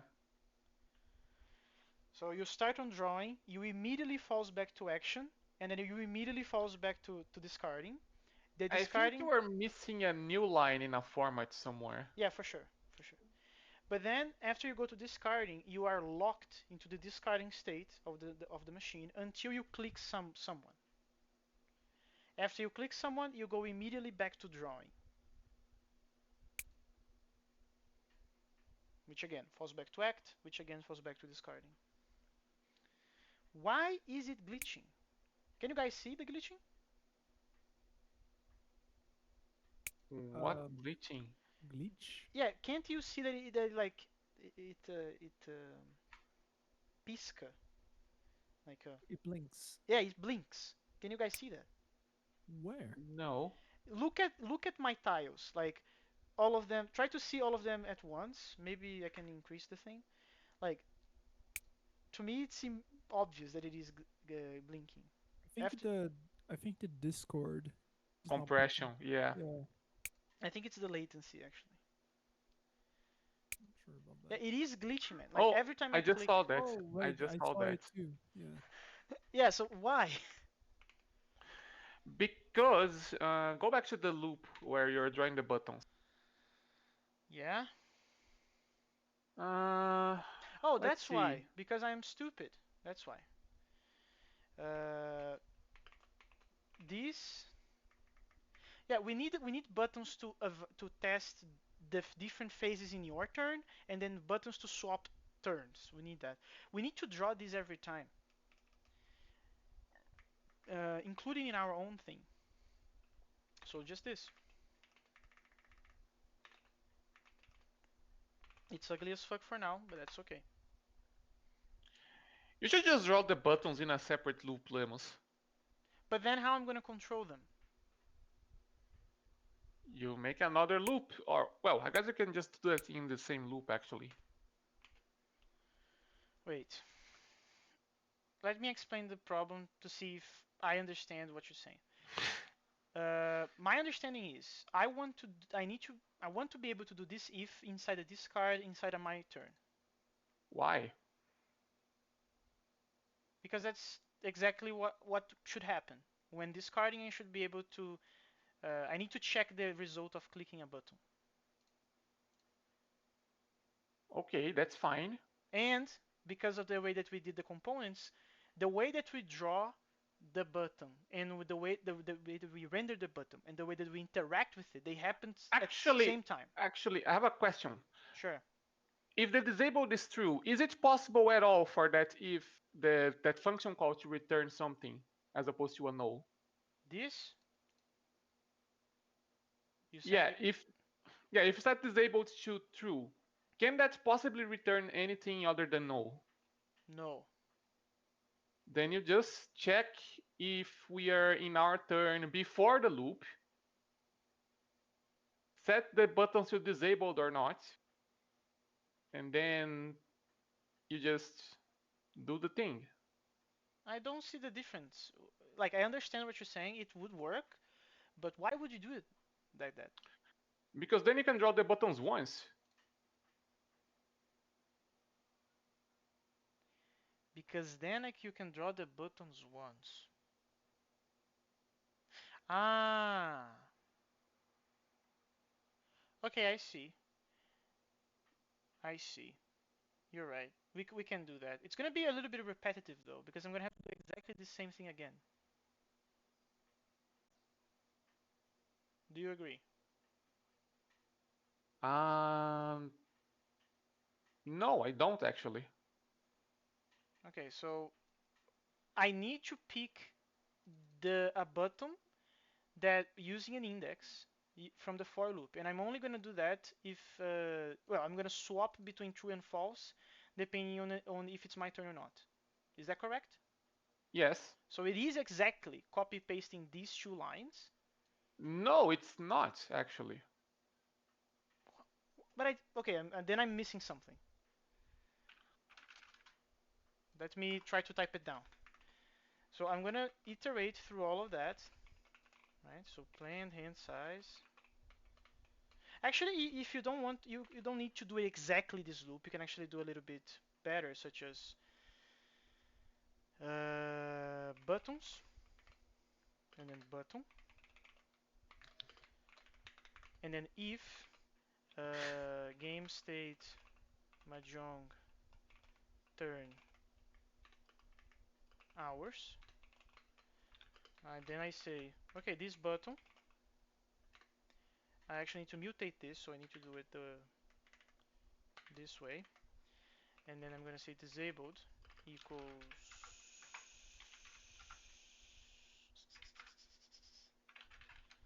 this is not enough. I need a switch because the buttons are only disabled in the draw and action phases. They are enabled on the even if it's my turn and it's draw, it's disabled. So I need to do the switch here again. So switch on the phase of the player. Is this not what you're thinking, Marin? Not quite actually.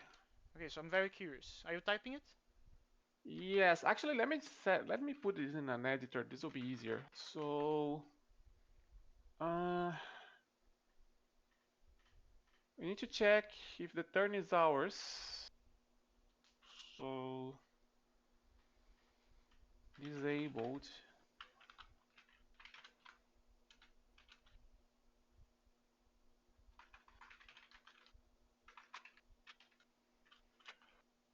And also, if we are in the discard, right?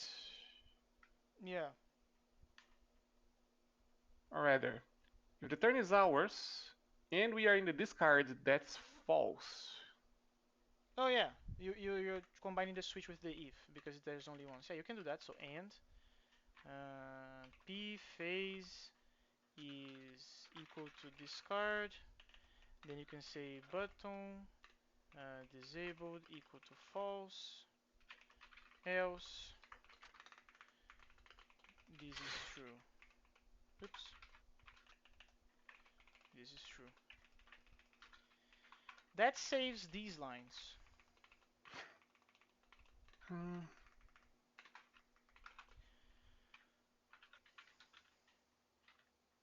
No, and this let's line see. actually as well.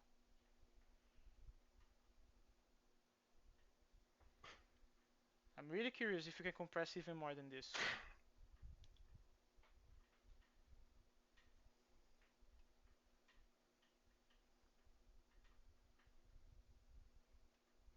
Well, again, it's less efficient because you're doing the same loop twice, but No, it's actually more efficient because the loops are more uniform. wait, I don't understand. Uniformity and efficiency? What do you mean? It has to do with branch prediction lemmas on processors. That's well, I know what you're talking about. Like, I have an exam about that subject next week, but that's not what people understand when they talk about performance at all. But okay. Caching lemmas. Caching is a big deal. No, but if you're talking like usually when I say performance, I'm talking about like complexity, like big O and stuff, which has absolutely nothing related to caching. When I'm talking about complexity, I talk about joins on the application level. But the That big makes O is sense. but the big O is still the same because it's still linear, No, it is still linear, but it's 2n instead of n.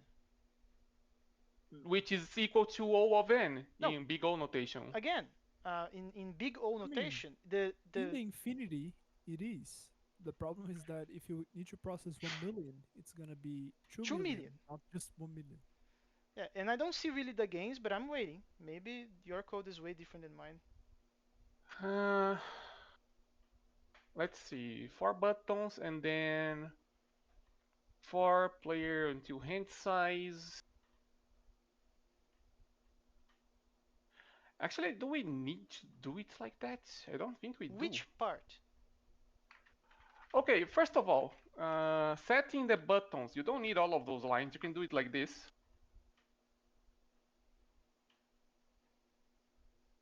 Uh, const disabled. Oh, okay. It's in 2 lines. I understand that. Well, same thing as this, but in 2 lines. What else?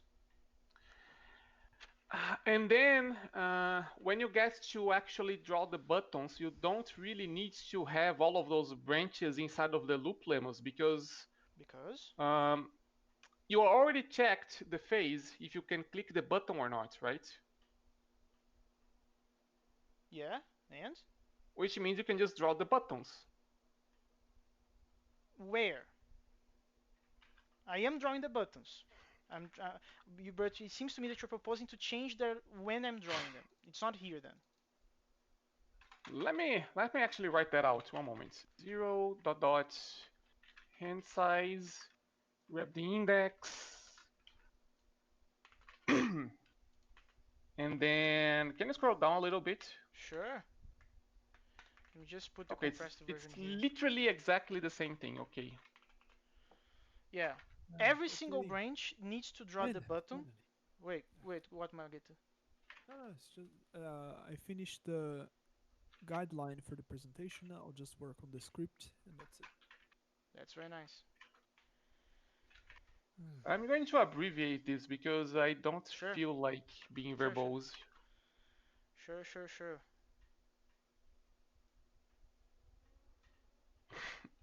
Hmm,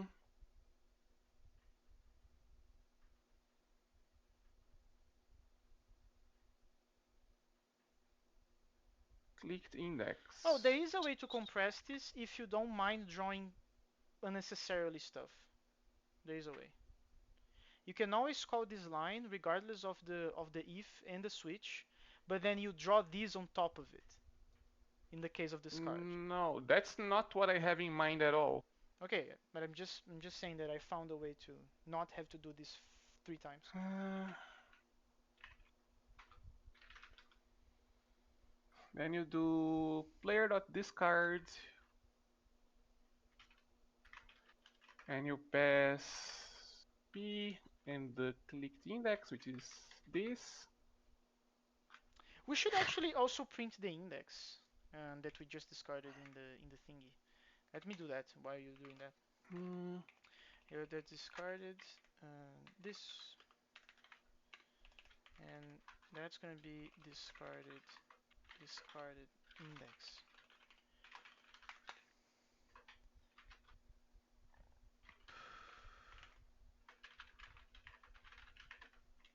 No, if this is not we do correct. this, uh, Mahjong turn.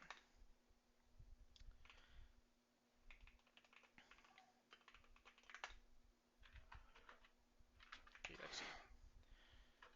Oh, oh right, I forgot. Actually, logical end is just end. It's not. uh, this is not correct. Okay, now it is correct. 0, 8. Oh yeah.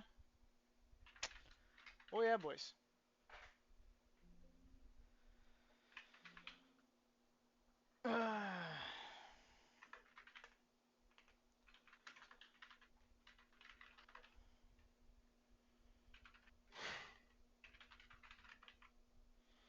Uh, if we advance or discard,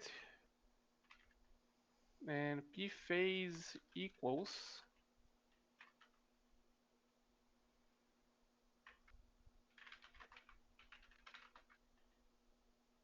Yeah, you can do it kind of like this actually.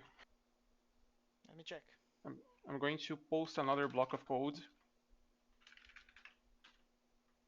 Let's check that. So that.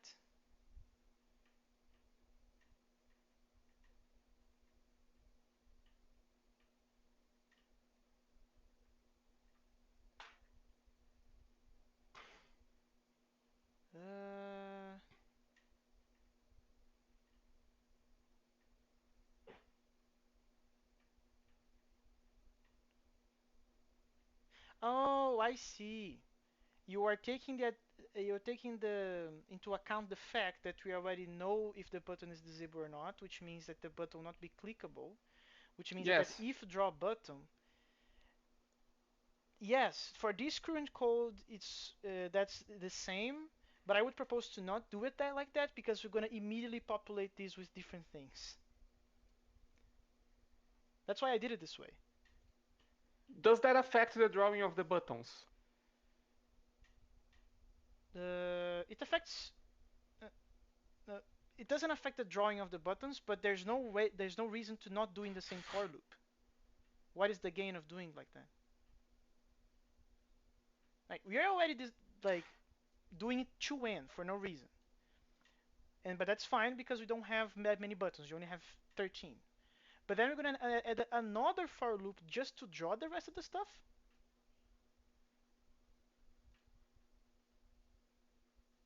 Do you think it's worth it? Well, n is always going to be 13, Lemus. Okay, so we're gonna make 3 for loops. That could be 1. Okay. Yeah, no, but this definitely works. But we would have to also implement the next thingy. But that's easy, right? That's literally just look at the We did current this already. state. Yeah. Yeah, I know what you're talking about. Uh, okay, so I could have written the logic in line, but I didn't feel like it, so I cheated. no, that's fine. But I know what you're talking about. But you really feel that it's worth it to do the drawing of the other stuff not here and do the third loop. I would actually like. Here's the thing, Lemus. Are we actually going to loop over the buttons for any other reason other than just drawing them? Uh, well, we And loop setting over the the buttons boolean for two in this. reasons. Yeah, setting the boolean. Okay, you said it. We're gonna. It's two reasons: drawing and because of how the way the components work. Drawing is also attached to the functionality, so we're always doing two things at once. Actually, I have a question. Sure. Is there any case whatsoever where some buttons will be clickable but not others? Yes. When? When you I'm not talking about buttons in general, I'm talking specifically about the buttons representing the tiles in your hand. okay, then that's not the case. I think. Mageta, do you know the answer to that question?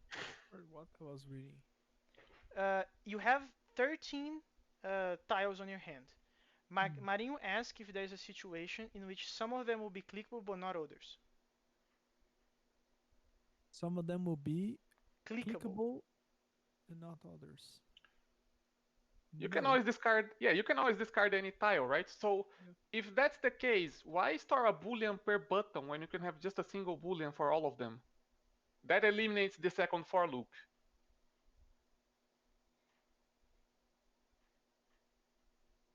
Well, but you could. In the end, we Oh are no in no no! booleans Oh again. no! Now I understand because for a moment I said no, but we are doing that. This is a single boolean setting for all the buttons because the buttons they are clickable buttons until this moment they are not groupable. That's why. Do you remember that we have two kinds of buttons, Marin? We have selectable buttons and we have clickable ones. Selectables are groupable because they can grouped by using this thing. Clickables, they don't have such a notion.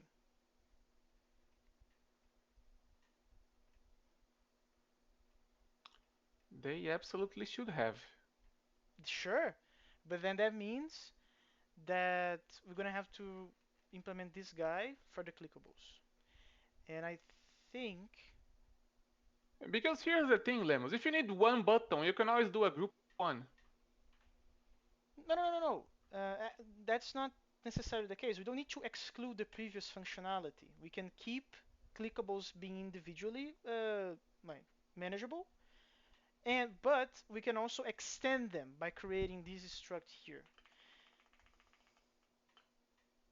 But of course, not for selectables, for clickables, right? That's doable.